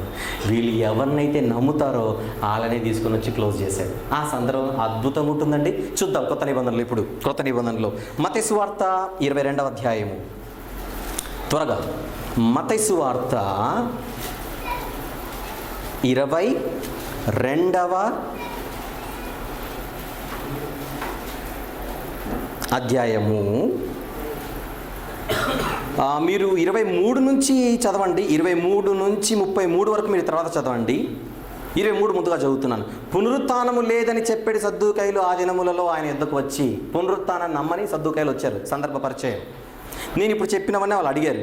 అడిగిన తర్వాత 29 నుంచి యేసు ప్రభు జవాబు. 29 నుంచి, అందుకు యేసు, లేఖనములను కానీ దేవుని శక్తిని కానీ ఎరుగక మీరు పొరపడుచున్నారు. పునరుత్థానమందు ఎవరును పెళ్లి చేసుకున్నారు, పెళ్లికి ఇయ్యబడరు, వారు పరలోకమందున్న దూతల వలె ఉందురు అని 31లో చెబుతున్నాడండి యేసు ప్రభు. ఏ విషయాన్ని అనుకుంటున్నారు? నిర్గమాకాండం 3:6లో ఇప్పుడు మీరు చదివారే, దాన్ని ఎత్తుతున్నాడు ఇప్పుడు యేసు ప్రభు. ఏమని? మృతుల పునరుత్థానమును గూర్చి నేను అబ్రహాము దేవుడుని, ఇస్సాకు దేవుడుని, యాకోబు దేవుడునై ఉన్నానని దేవుడు మీతో చెప్పిన మాట మీరు చదవలేదా అని అడిగాడు యేసు ప్రభు. అంటే నేను అబ్రహాము దేవుడుని, ఇస్సాకు దేవుడుని, యాకోబు దేవుడుని అన్న మాట పునరుత్థానం గురించా అని అప్పుడు వెలిగింది వీళ్ళకి. ఏమండి, నిర్గమకాండం మనం చదివినా 3వ అధ్యాయం 6వ వచనం చదివితే మనకు కూడా అనిపించదు ఏమని, అది పునరుత్థానం గురించి అని. కానీ యేసుప్రభు క్లారిఫై చేస్తున్నాడు, అది పునరుత్థానం గురించి. ఏముంది తర్వాత ఆయన సజీవులకే దేవుడు కానీ మృతులకు దేవుడు కాడని వారితో చెప్పాను. జనులు అది విని ఆయన బోధకు ఆశ్చర్యపడి. ఇప్పుడు మనం కూడా అదే అయిపోతున్నాం. నిర్గమకాండం చదివి మనం కూడా క్లోజ్ చేసి ఆమె అంటే ఎప్పటికీ ఆ మాట పునరుత్థానం గురించి అని మనకు అర్థమయ్యేది కాదు. యేసుప్రభు అది ఓపెన్ చేసేసరికి సద్దూకయ్యుల నోరు ఆయన ముగించేశాడు. ఎందుకంటే సద్దూకయ్యలు అంటే చాలా పెద్దోళ్ళు ఆ రోజుల్లో. వాళ్ళు ప్రశ్న వేశారు అంటే ఎంతటి వాడైనా తలదించాల్సిందే. అలాంటి వారిని చాలా సింపుల్గా ఆయన నోరులు ముగించేశాడు. వెరీ గుడ్, పాయింట్కి వద్దాం. మోషే గారికి పునరుత్థానం గురించి అవగాహన ఉందా లేదా చెప్పండి. ఇంత చెప్పిన తర్వాత ఉంది. అబ్రహాం, ఇస్సాకు, యాకోబుల దేవుడు అనగానే నాకు మొత్తం క్లియర్ అయిపోయింది. వాళ్ళు కూడా తిరిగి లేస్తారు, పునరుత్థానం ఉంది. అంతకంటే ముందు నా క్రీస్తు వస్తాడు, తిరిగి లేస్తాడు. ఆయన పునరుత్థానాన్ని నేను నమ్మి తర్వాత వీళ్ళందరి నాతో సహా మా అందరి పునరుత్థానాన్ని నమ్ముతున్నానని మోషే గారు కనాను వద్దన్నా కూడా పెద్దగా పట్టించుకోలేదు. పరలోకం కోసం ఎదురు చూశాడు. పునరుత్థానం ఉందని విశ్వాసమును బట్టి ఆయన మృతి చెందాడు. పాత నిబంధనలో ఉన్న భక్తులు ఇలా ఆలోచించుకుంటూ పోతే అల్టిమేట్గా పాత నిబంధనలో ఉన్న వాళ్ళందరికీ పునరుత్థానం గురించి మెసేజ్ అందింది, కానీ నమ్మిన వాళ్ళు కొంతమందే. మెసేజ్ అందరికీ అందింది, కానీ నమ్మిన వాళ్ళు కొంతమంది. మెసేజ్ అందరికీ అందింది అనుటకు, పునరుత్థానం అంటూ ఒకటి ఉంది అనుటకు, పునరుత్థానం గురించి దేవుడు తన ప్రజలకు తెలియజేశాడు ప్రవక్తల ద్వారా అని చెప్పుటకు ఒక 2 వాక్యాలను పాత నిబంధనలను చూపించి ముందుకెళ్ళిపోతాను. ముందుగా యెషయా గ్రంథం. ఏం చూపించబోతున్నాను? పాత నిబంధనలో ఉన్న వారికి పునరుత్థానం అంటూ ఉందని దేవుడు తన ప్రవక్తల ద్వారా తెలియజేశాడు. ఎక్కడ తెలియజేశాడు చూద్దాం. యెషయా గ్రంథము 25వ అధ్యాయము. ప్రియులారా, యెషయా గ్రంథము 25, నోట్ చేసుకోవాలి, చాలా పెద్ద విషయాలు మీరు వింటున్నారు ఇప్పుడు. యెషయా గ్రంథం 25వ అధ్యాయము 8వ వచనమును చూద్దాం. 8వ వచనము, 25వ అధ్యాయం యెషయా గ్రంథం 8వ వచనం ప్లీజ్. మరెన్నడును ఉండకుండా మరణమును ఆయన మృంగివేయును. మరణం అనేది ఉండదు. మరి ఎన్నడును అది కనపడకుండా, మరి ఎన్నడును అది ఉండకుండా మరణమును ఆయన మృంగివేయును అనగానే ఇది పునరుత్థానం గురించి చెప్పబడింది. యెషయా గారు ప్రవచించారు, యెషయా గారు రాశారు కనుక ఈ మాటలు చదివిన తర్వాత ఎవరికైనా డౌట్ వస్తే ఆయన దగ్గరికి వెళితే ఆయన క్లియర్ చేసేవాడు, ఇది పునరుత్థానం గురించి రాయబడిందని. కానీ యెషయా గారన్న ఈ మాట పునరుత్థానం గురించే అని మనకెలా తెలియాలనంటే క్రొత్త నిబంధనలో పౌలు గారు దీనిని క్లారిఫై చేశాడు. ఎందుకంటే వీళ్ళందరి పౌలు గారు కానీ, పేతురు గారు కానీ, యేసుప్రభు కానీ వీళ్ళందరూ ఏ కాలంలో వాక్యం చెప్పారంటే పాత నిబంధనలో ఉన్న వారిని నమ్ముతున్న జనుల మధ్య, వీళ్ళని నమ్మని జనుల మధ్య వీళ్ళు సేవ చేశారు. ఆలోచించాలి మళ్ళీ. యేసుప్రభు నుంచి పౌలు గారి వరకు వీళ్ళందరూ ఎవరి మధ్య పరిచర్య చేశారు? వీళ్ళను నమ్మకున్న పాత నిబంధనలో ఉన్న వాళ్ళని నమ్మే జనుల మధ్య వీళ్ళు సువార్త సేవ చేశారు. ఇప్పుడు వీళ్ళు చనిపోయిన తర్వాత బ్రతుకుందంటే నువ్వెవరయ్యా చెప్పడానికి అని అడుగుతున్నారు. అప్పుడు వీళ్ళు ఖచ్చితంగా దేని మీద ఆధారపడవలసి వచ్చింది? లేఖనాలను చూపిస్తూ, మీరు నమ్ముతున్న లేఖనాలలో పునరుత్థానం ఉంది, మీరు నమ్ముతున్న లేఖనాలలో పునరుత్థానం ఉంది, నమ్మండి అని ఎవరికి ఏ అవకాశం ఉంటే, ఎవరికి ఎక్కడ సందర్భంలో ఉపయోగపడితే ఆ లేఖనాలన్నిటిని ముందు పెడుతూ చనిపోయిన తర్వాత బ్రతుకుందని నిరూపిస్తున్న స్కాలర్స్ అండి బైబిల్లో ఉన్నటువంటి నూతన నిబంధనలో ఉన్నటువంటి భక్తులు. మనం వాక్యం చదువుకున్న వాక్య పట్టణం 1 కొరింథీ 15. ఆ మొదటి వచనము నుంచి పౌలు గారి వాదన ఏంటో తెలుసా? 1 కొరింథీ 15వ అధ్యాయం మొత్తం మీరు చదవాలి. ఈస్టర్ రోజునన్న కనీసం మొత్తం 15వ అధ్యాయం అంతా మొత్తం చదివితే చనిపోయిన తర్వాత బ్రతుకుందని చెబుతూ సడన్గా యెషయా గారు రాసిన 25వ అధ్యాయం 8వ వచనాన్ని ముందు పెడతాడు. చూద్దాం. 1 కొరింథీ 15వ అధ్యాయం, కొరింథీ మొదటి పత్రిక 15వ అధ్యాయం 54వ వచనం.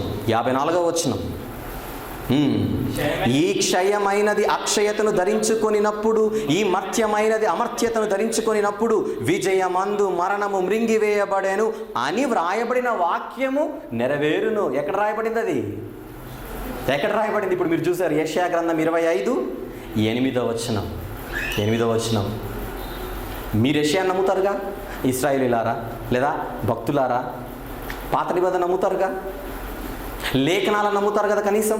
ఆ లేఖనాలు మీరు నమ్ముతుంటే ఆ లేఖనాలలో యెషయా గ్రంథం అన్నది ఒకటి ఉంది. అందులో 25వ అధ్యాయం 8వ వచనములో మరణము మృంగి వేయబడును అనగానే అది పునరుత్థానం అని మీకు అర్థం కాలేదు. కానీ భవిష్యత్తులో పునరుత్థానం ఉంది. ఆ పునరుత్థానం జరగగానే మరణం అన్నది విజయమందు మృంగివేయబడును. పాత నిబంధనలో ఉన్న వచనాలు ఎత్తి పునరుత్థానం గురించి నిరూపించడానికి ఎంత కష్టపడుతున్నారో చూడండి భక్తులు. కొత్త నిబంధనలో మరొక వచనాన్ని చూద్దాం. పాత నిబంధనలో ఉన్న వారికి పునరుత్థానం ఉంది అని తెలియజేయటకు ప్రవచింపబడిన ప్రవచనాలు పాత నిబంధనలో చూద్దాం. ఇంకా హోషేయ గ్రంథం ప్లీజ్. హోషేయ గ్రంథం 13వ అధ్యాయము.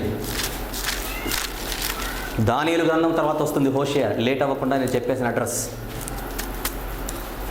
యెహెజ్కేలు, దానియేలు తర్వాత వచ్చే పుస్తకమే హోషేయ 13వ అధ్యాయం 14వ వచనం రాసుకోవాలి. హోషేయ గ్రంథం 13:14.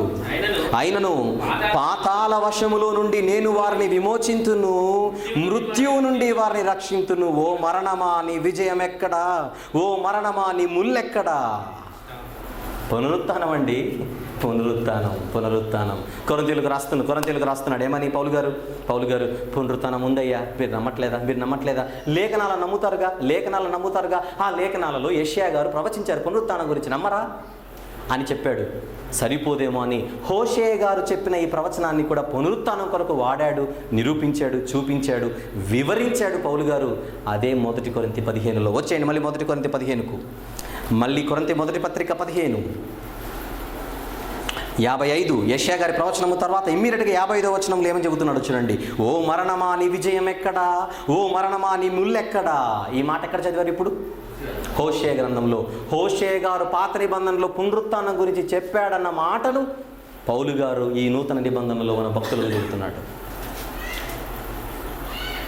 ఇప్పటి వరకు నేను ఇచ్చిన వివరణను బట్టి మీకు ఒక విషయం అర్థమైపోయాలి. పాత నిబంధనలో ఉన్న వారికి చనిపోయిన తర్వాత బ్రతుకుందని సమాచారం అందిందంటారా లేదంటారా చెప్పండి. ఇక అందింది, కానీ నమ్మిన వారు కొద్ది మందే. మళ్ళీ మిగిలిన వారు ఎలా బతుకుతున్నారు? పాత నిబంధనలో మిగిలిన వాళ్ళు ఎలా బతుకుతున్నారు?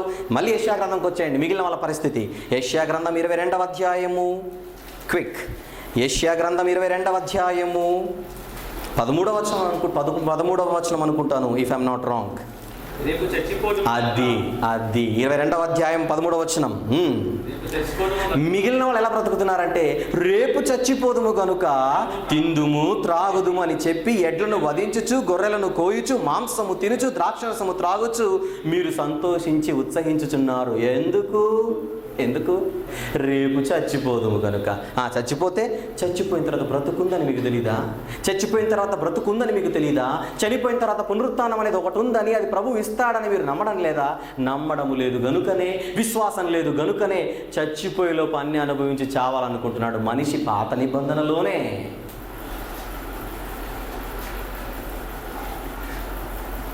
మరణించిన తర్వాత మరొక బ్రతుకు దేవుడిస్తాడని నమ్మడం చాలా కష్టం. చరిత్ర నేర్పుతున్న పాఠం అది. మనం మాట్లాడుకుంటున్న మొదటి కాలపు ప్రజల పరిస్థితి ఎలాగుంది. ఇక రెండవ వాళ్ళు ఎవరు? నేను ఇందాక చెప్పాను, యేసు ప్రభు యొక్క చెప్పండి సమకాలికుల పరిస్థితి ఎలాగుందో సద్దూకయ్యులను చూస్తే మీకు మ్యాటర్ అర్థమైపోయింది. సద్దూకయ్యులు పునరుత్థానం లేదంటున్నారు. సద్దూకయ్యులే కాదండి, సామాన్యుల నుంచి, యూదుల నుంచి, ప్రధాన యాజకుల నుంచి, సమాజ మందిరపు అధిపతుల నుంచి ఎవ్వరికి కూడా ఆయన భాష అర్థం కాలేదు. ఆ రోజు ఎంత కొట్టుకుంటున్నా. ఒక్కటి ఎగ్జాంపుల్గా సమకాలికుల పరిస్థితి ఎలా ఉందో మీకు అర్థం కావడానికి ఒక ఉదాహరణ చెబుతాను. రెండవ కాలపు ప్రజల దగ్గరకు వచ్చేసాను. జాగ్రత్తగా మీరు రాసుకోవాలి, డివైడ్ చేసుకుంటూ. యోహాను సువార్త 2వ అధ్యాయం. యోహాను సువార్త 2వ అధ్యాయము.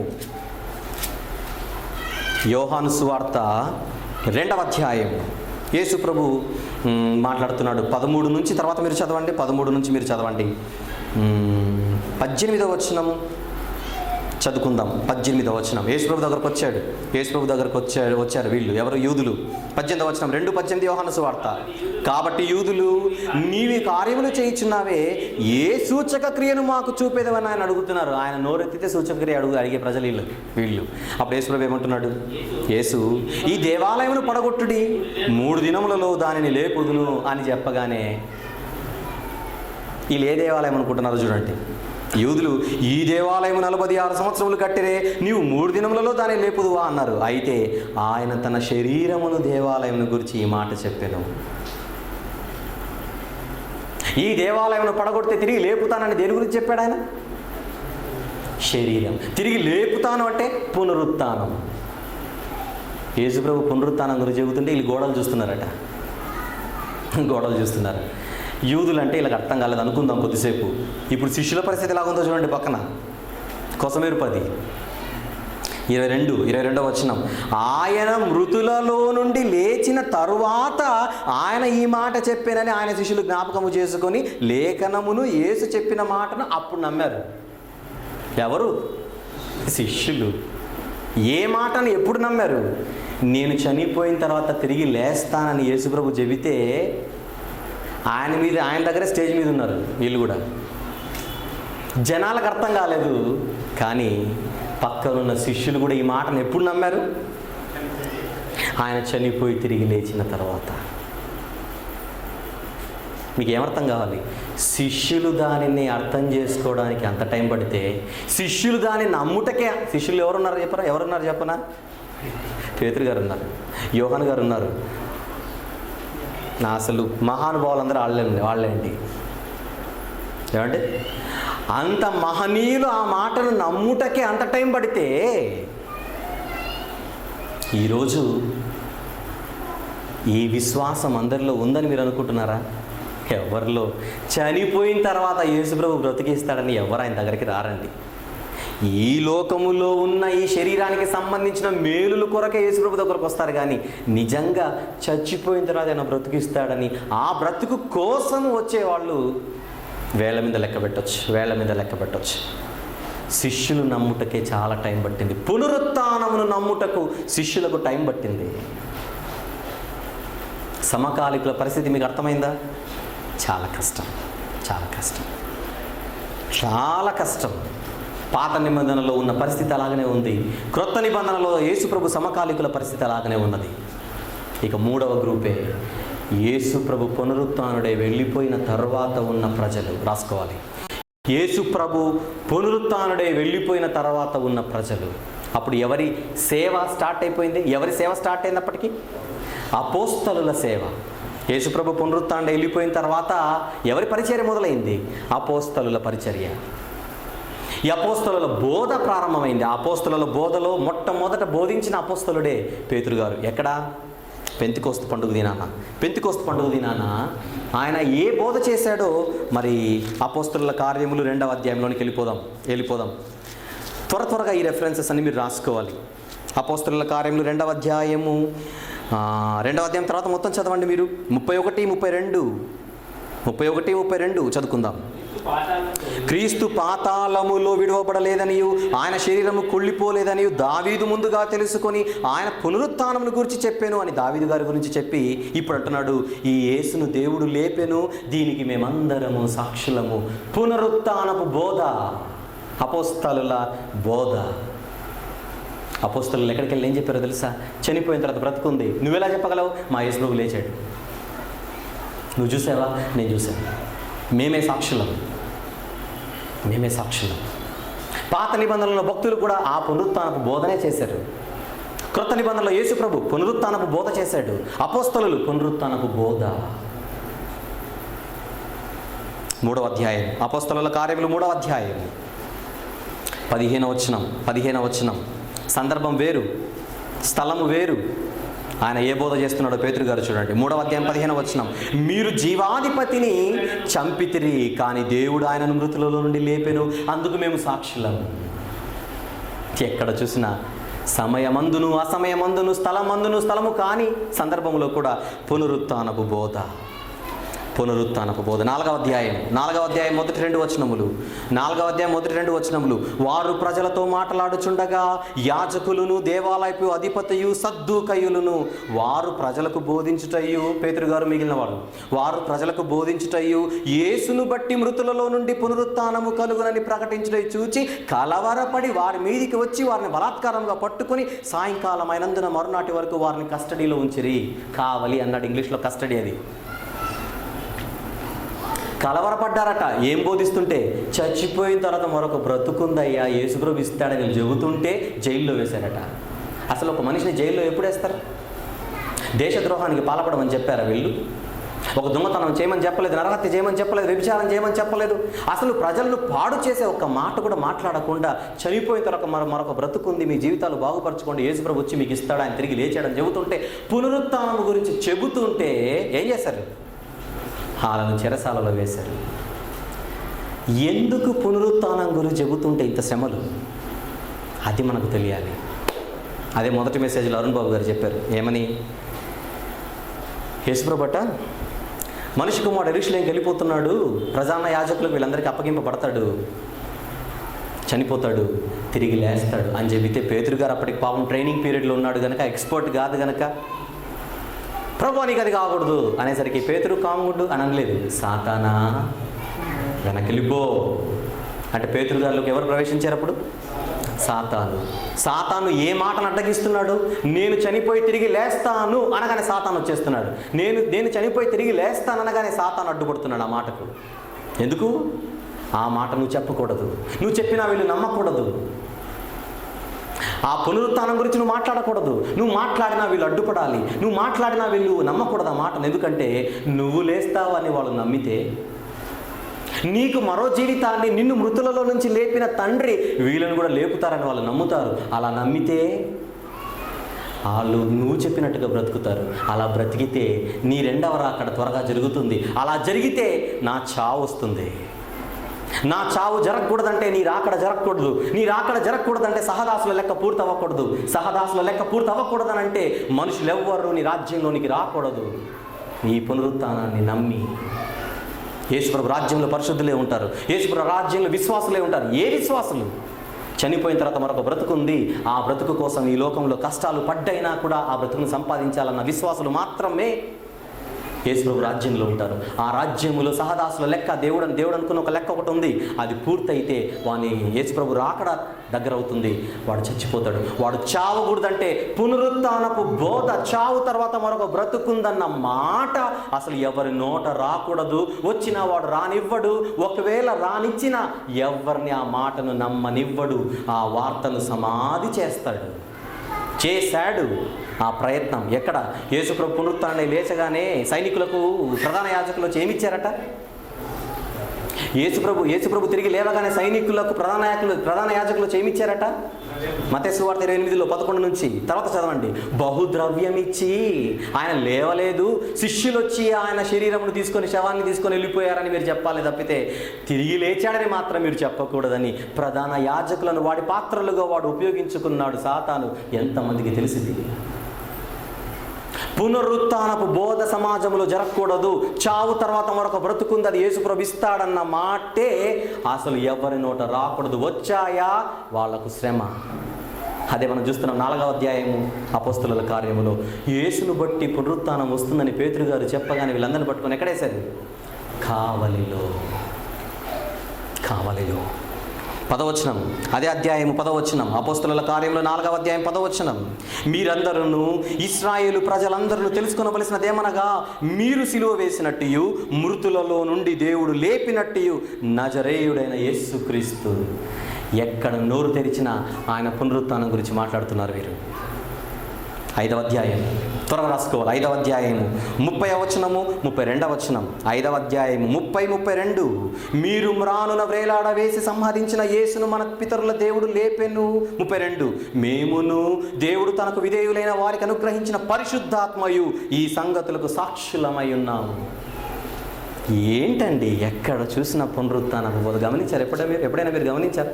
అపోస్తలుల కార్యములు రోజుకొక అధ్యాయము, రోజుకొక వచనం చదివితే ఎప్పుడు మీకు అర్థమవుతుంది బైబిల్? చెప్పండి. అర్థం కాదు. కష్టపడాలి. 7వ అధ్యాయంలో స్టెఫెను గారి బోధ, పేతురు గారి బోధ అయిన తర్వాత స్టెఫెను గారు ఏం బోధిస్తున్నాడో చూడండి. 52, 7వ అధ్యాయము 52 తర్వాత 52 తర్వాత 56, 52-56 చదువుకుందాం. మీ పితరులు ప్రవక్తలలో ఎవరిని హింసింపకయుండిరి. వాళ్ళ పునరుత్థానం గురించి చెబితే మీరు హింసించారు. ఆ నీతిమంతుని రాకను గురించి ముందు తెలిపిన వారిని అందరినీ మీరు చంపారు. ఆయన రాకడ గురించి చెబితే వాళ్ళు చంపారట పాత నిబంధనలో. ఆయనను మీరు ఇప్పుడు అప్పగించి హత్య చేశారు. 56వ వచనం, హత్య చేస్తే ఆయన సమాధిలో ఉన్నాడు అనుకుంటున్నారా? స్టెఫెన్ అంటున్నాడు, హత్య చేస్తే ఆయన సమాధిలో శవంలాగా పడి ఉన్నాడు అనుకుంటున్నారా? నో, నేను ఇప్పుడు చూస్తున్నాను ఆయన. ఎక్కడ? 56వ వచనం, ఆకాశము తెరవబడుటయు మనుష్య కుమారుడు దేవుని కుడిపార్శ్వమున నిలిచి ఉండుటయు నేను ఇప్పుడు చూస్తున్నాను అనగా ఆయన తిరిగి లేచాడు. స్టెఫెను గారి బోధ. వ్యక్తులు మారుతున్న బోధ మారడం లేదు, వ్యక్తులు మారుతున్న బోధ మారడం లేదు. పాత నిబంధన నుంచి ఇక్కడి వరకు అందరిది ఒకే బోధ. ఏంటా బోధ? మరణం తర్వాత మరొక బ్రతుకుంది. ఆధారం క్రీస్తు పునరుత్థానం. క్రీస్తు పునరుత్థానం. 8వ అధ్యాయము ఫిలిప్పు గారు నపుంసకునితో ఆయన చేస్తున్న బోధ. ఫిలిప్పు గారు 35-36 వచనంలో, 8వ అధ్యాయం 35-36, అందుకు ఫిలిప్పు నోరు తెరిచి ఆ లేఖనమును అనుసరించి అతనికి యేసును గూర్చిన సువార్త ప్రకటించాను. సువార్త అనగా లేఖనముల ప్రకారం యేసు మరణించి సమాధి చేయబడెను. అదే లేఖనముల ప్రకారం యేసు తిరిగి లేచాను. అది సువార్త. స్టెఫెను గారి బోధ, ఫిలిప్పు గారి బోధ, పేతురు గారి బోధ ఒకే బోధ. అదే పునరుత్థానం. ఒక పునరుత్థానం గురించి చెప్పుటకు మీరు ఎంత కష్టపడుతున్నారో చెప్పండి. ఈరోజు క్రైస్తవులు కష్టపడుతున్నారు దాని గురించి. పండగ చేసుకుంటున్నారు హాయిగా ఈరోజు మిఠాయిలు మాంసపు కూరలు చేసుకొని. ఎంత సీరియస్గా ఉందో చూడండి మ్యాటర్ ఇక్కడ, ఎంత సీరియస్గా ఉంది విషయం. But Christians are not serious about this.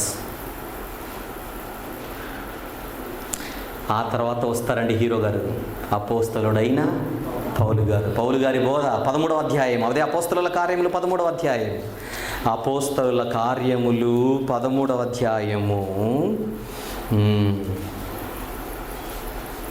29-30 వారు ఆయనను గూర్చి వ్రాయబడినవన్నీ నెరవేర్చిన తరువాత ఆయనను మ్రాను మీద నుండి దింపి సమాధిలో పెట్టిరి. అయితే దేవుడు మృతులలో నుండి ఆయనను లేపెను. పౌలు గారి బోధ ఏ బోధ చెప్పండి? పునరుత్థానపు బోధ. ఆయన కూడా దావీదు గురించే చెబుతాడు. ఆయన కూడా దావీదు గురించే చెబుతాడు.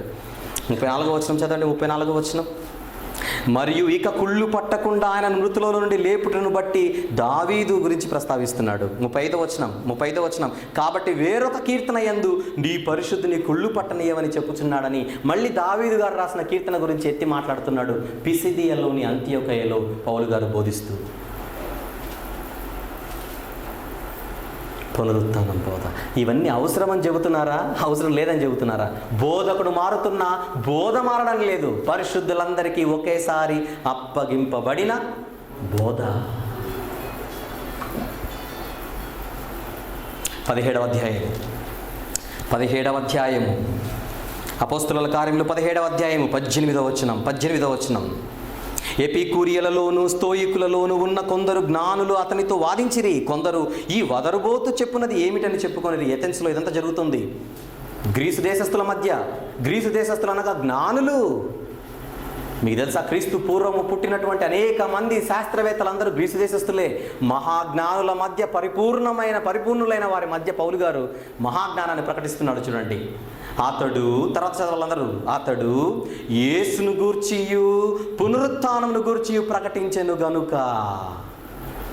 దేని గురించి ప్రకటిస్తున్నాడు పౌలు గారు?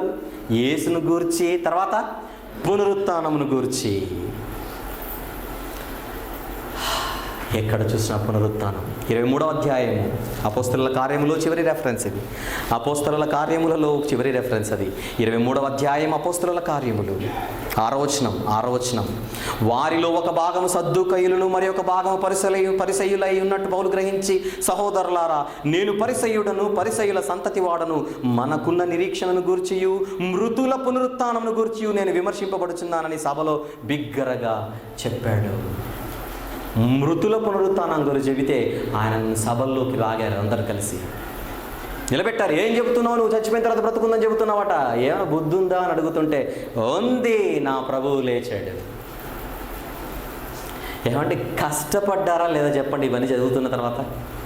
పునరుత్థానం ఉంది, చనిపోయిన తర్వాత మరొక బ్రతుకుంది, అది యేసుప్రభు ఇస్తాడని చెప్పి నమ్మించుటకు, ఒప్పించుటకు ఎంత కష్టపడుతున్నారు వీళ్ళు. రక్తాలు కారుస్తున్నారు ఈ మాట చెప్పి ప్రజలను రక్షించుటకు. మళ్ళీ సాతానుగాడి బోధ, ఈ జీవితమే మీ జీవితం, ఈ ప్రపంచమే మీ ప్రపంచం, ఈ ఊరే మీ ఊరు, ఈ వాడే మీ వాడ. అని వాడు బోధించాడు.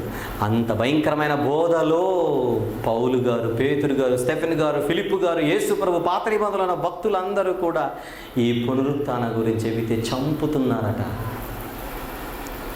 ఇంత కష్టపడితే పౌలు గారు ఎన్నో సంఘాలను ఆయన కష్టపడి చేతులతో కడితే 1-2 సంఘాలు మాత్రం పునరుత్థానం గురించి వీక్ అయిపోయాయి. అనతి కాలంలో పునరుత్థానము లేదండి, ఆయన ఏదో చెప్పాడు కొద్ది రోజులు అన్నారట. ఏటా సంఘాలు అనుకుంటున్నారు? 1 కొరింథీ సంఘం, 2 థెస్సలోనిక సంఘం. పౌలు గారు సంఘాలకు రాసిన పత్రికలలో 2 సంఘాలు పునరుత్థానం గురించి విశ్వాసాన్ని కోల్పోయే స్థితికి వచ్చారు కపట సహోదరుల వలన. అందులో ప్రత్యేకంగా పునరుత్థానం విషయంలో వీక్ అయిపోయిన సంఘాలు 2. ఏంటా సంఘాలు చెప్పండి? కొరింథీ సంఘం, తర్వాత ముగింపులోకి వచ్చేసాను, థెస్సలోనిక సంఘం. అప్పుడు కొరింథీ సంఘానికి ఇస్తాడండి, లెఫ్ట్ అండ్ రైట్ ఇస్తాడు. అదే 1 కొరింథీ 15వ అధ్యాయం. మొత్తం అదే. ఈరోజు మీకు హోంవర్క్ ఏంటో చెప్పనా? ఇంటికి వెళ్ళిన తర్వాత ఆ 15వ అధ్యాయం చదివే పడుకోండి ప్లీజ్. దేవుడు సాక్షి చెప్పేశాను, ఇక మీరు చదవాలంతే. ఏమనుకుంటున్నారు? 15వ అధ్యాయంలో ఆయన వాదన మీరు ఖచ్చితంగా చదివే పడుకోవాలండి. చదివే పడుకోండి కంపల్సరీగా. అందరు ఎంత టైం అయినా పర్లేదు, ఓకే.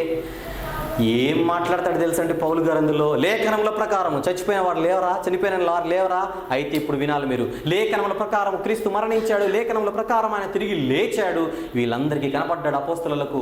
చివరికి అకాలమందు పుట్టిన నాకును కనబడ్డాడు, నేనే సాక్షిని, లేవలేదనడానికి మీరెవరు అని మీలో కొందరు క్రీస్తు లేచాడని నమ్ముతున్నారు, కానీ మేమైతే లేమనుకుంటున్నారు. ప్రాబ్లం ఎట్లుందనుకుంటారు వీళ్ళ సంఘంలో? యేసు లేచాడు కానండి, మేము లేస్తామో లేదో అన్న డౌట్ వచ్చేసింది ఇప్పుడు వీళ్ళకి.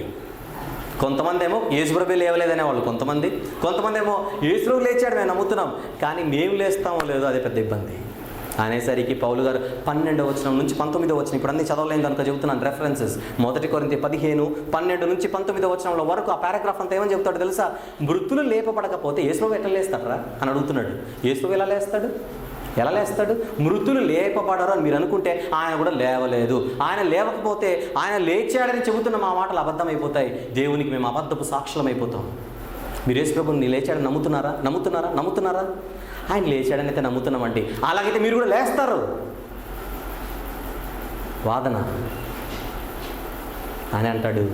ఈ జీవితకాలము మట్టికే మనము క్రీస్తునందు నిరీక్షించిన వారమైన ఎడల మనుషులందరికంటే మనము దౌర్భాగ్యులమని నెక్స్ట్ పారాగ్రాఫ్ స్టార్ట్ చేసి, పునరుత్థానం ఉంది, అందరూ లేస్తారు, కానీ ప్రథమ ఫలము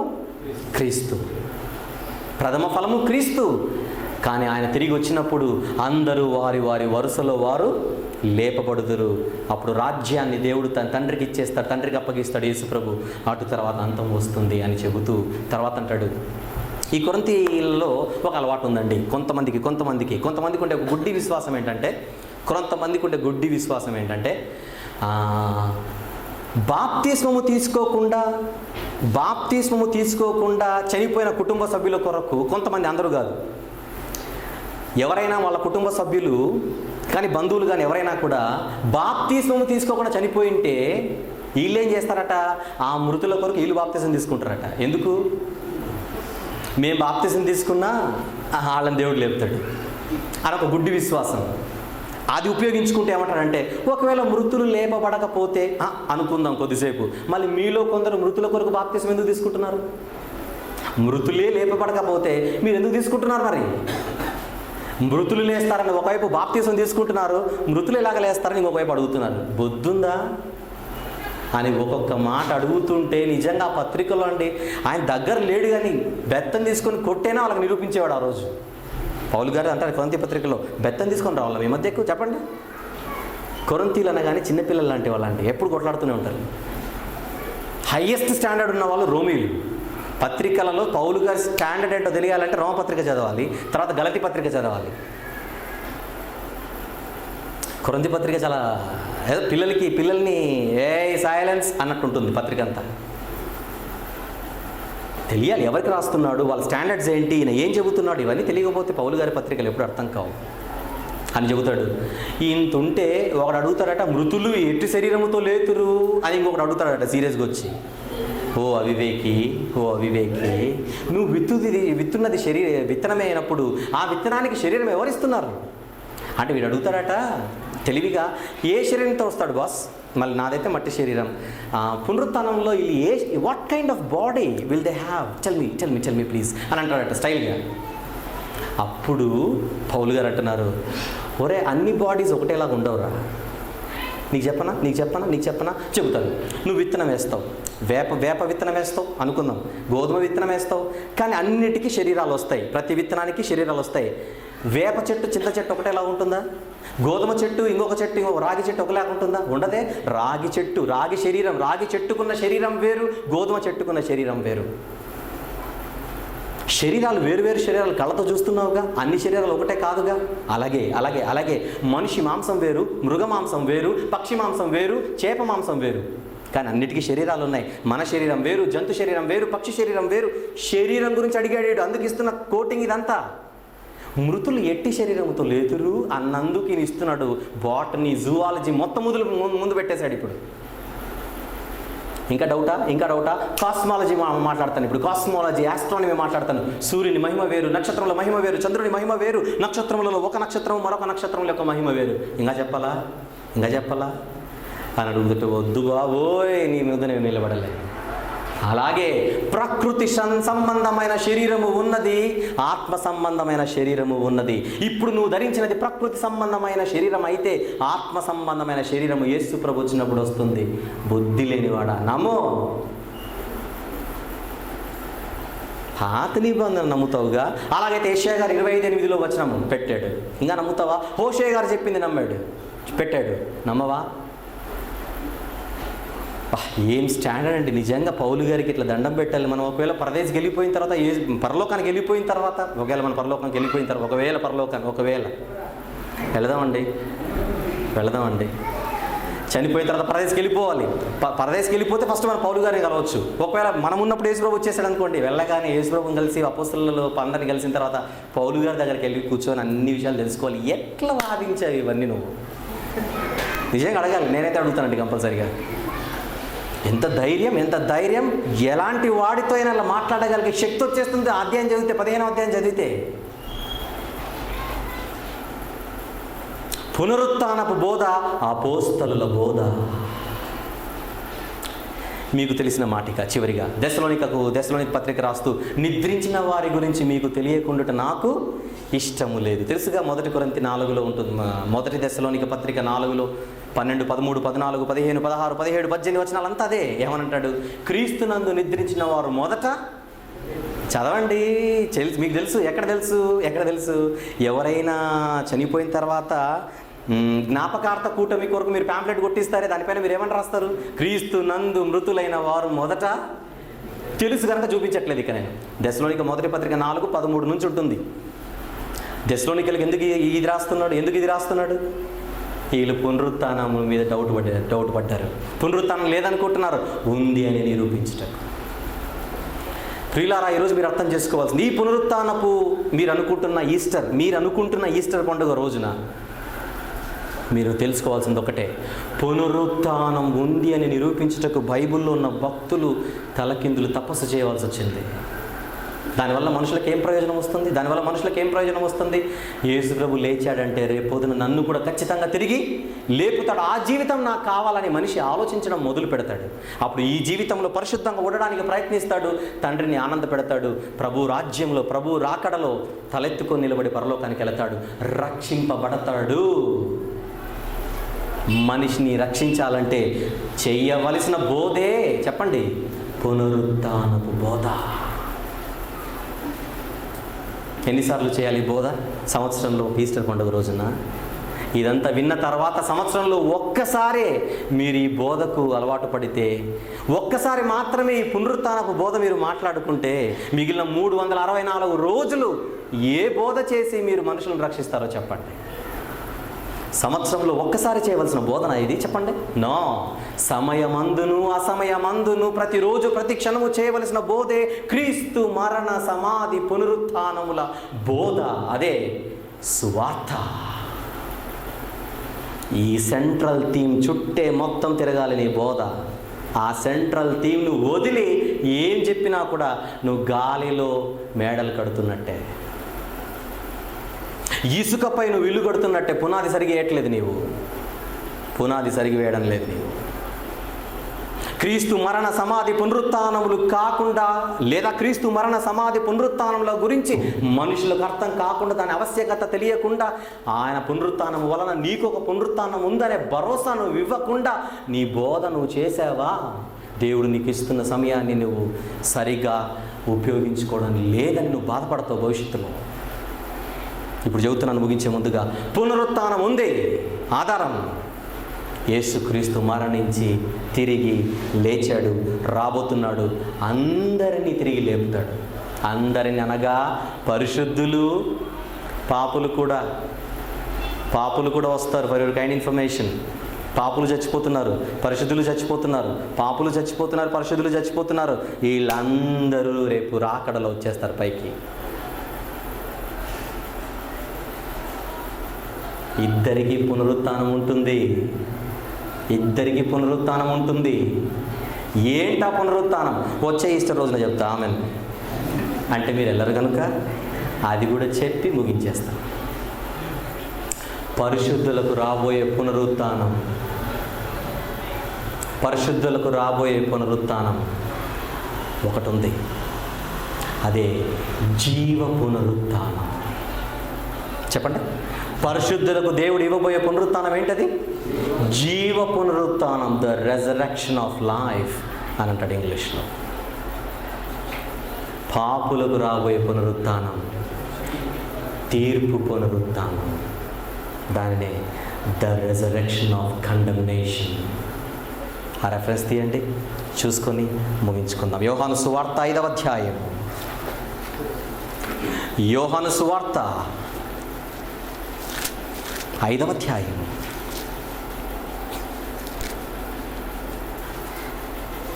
28, 29 చదువుకుందాం.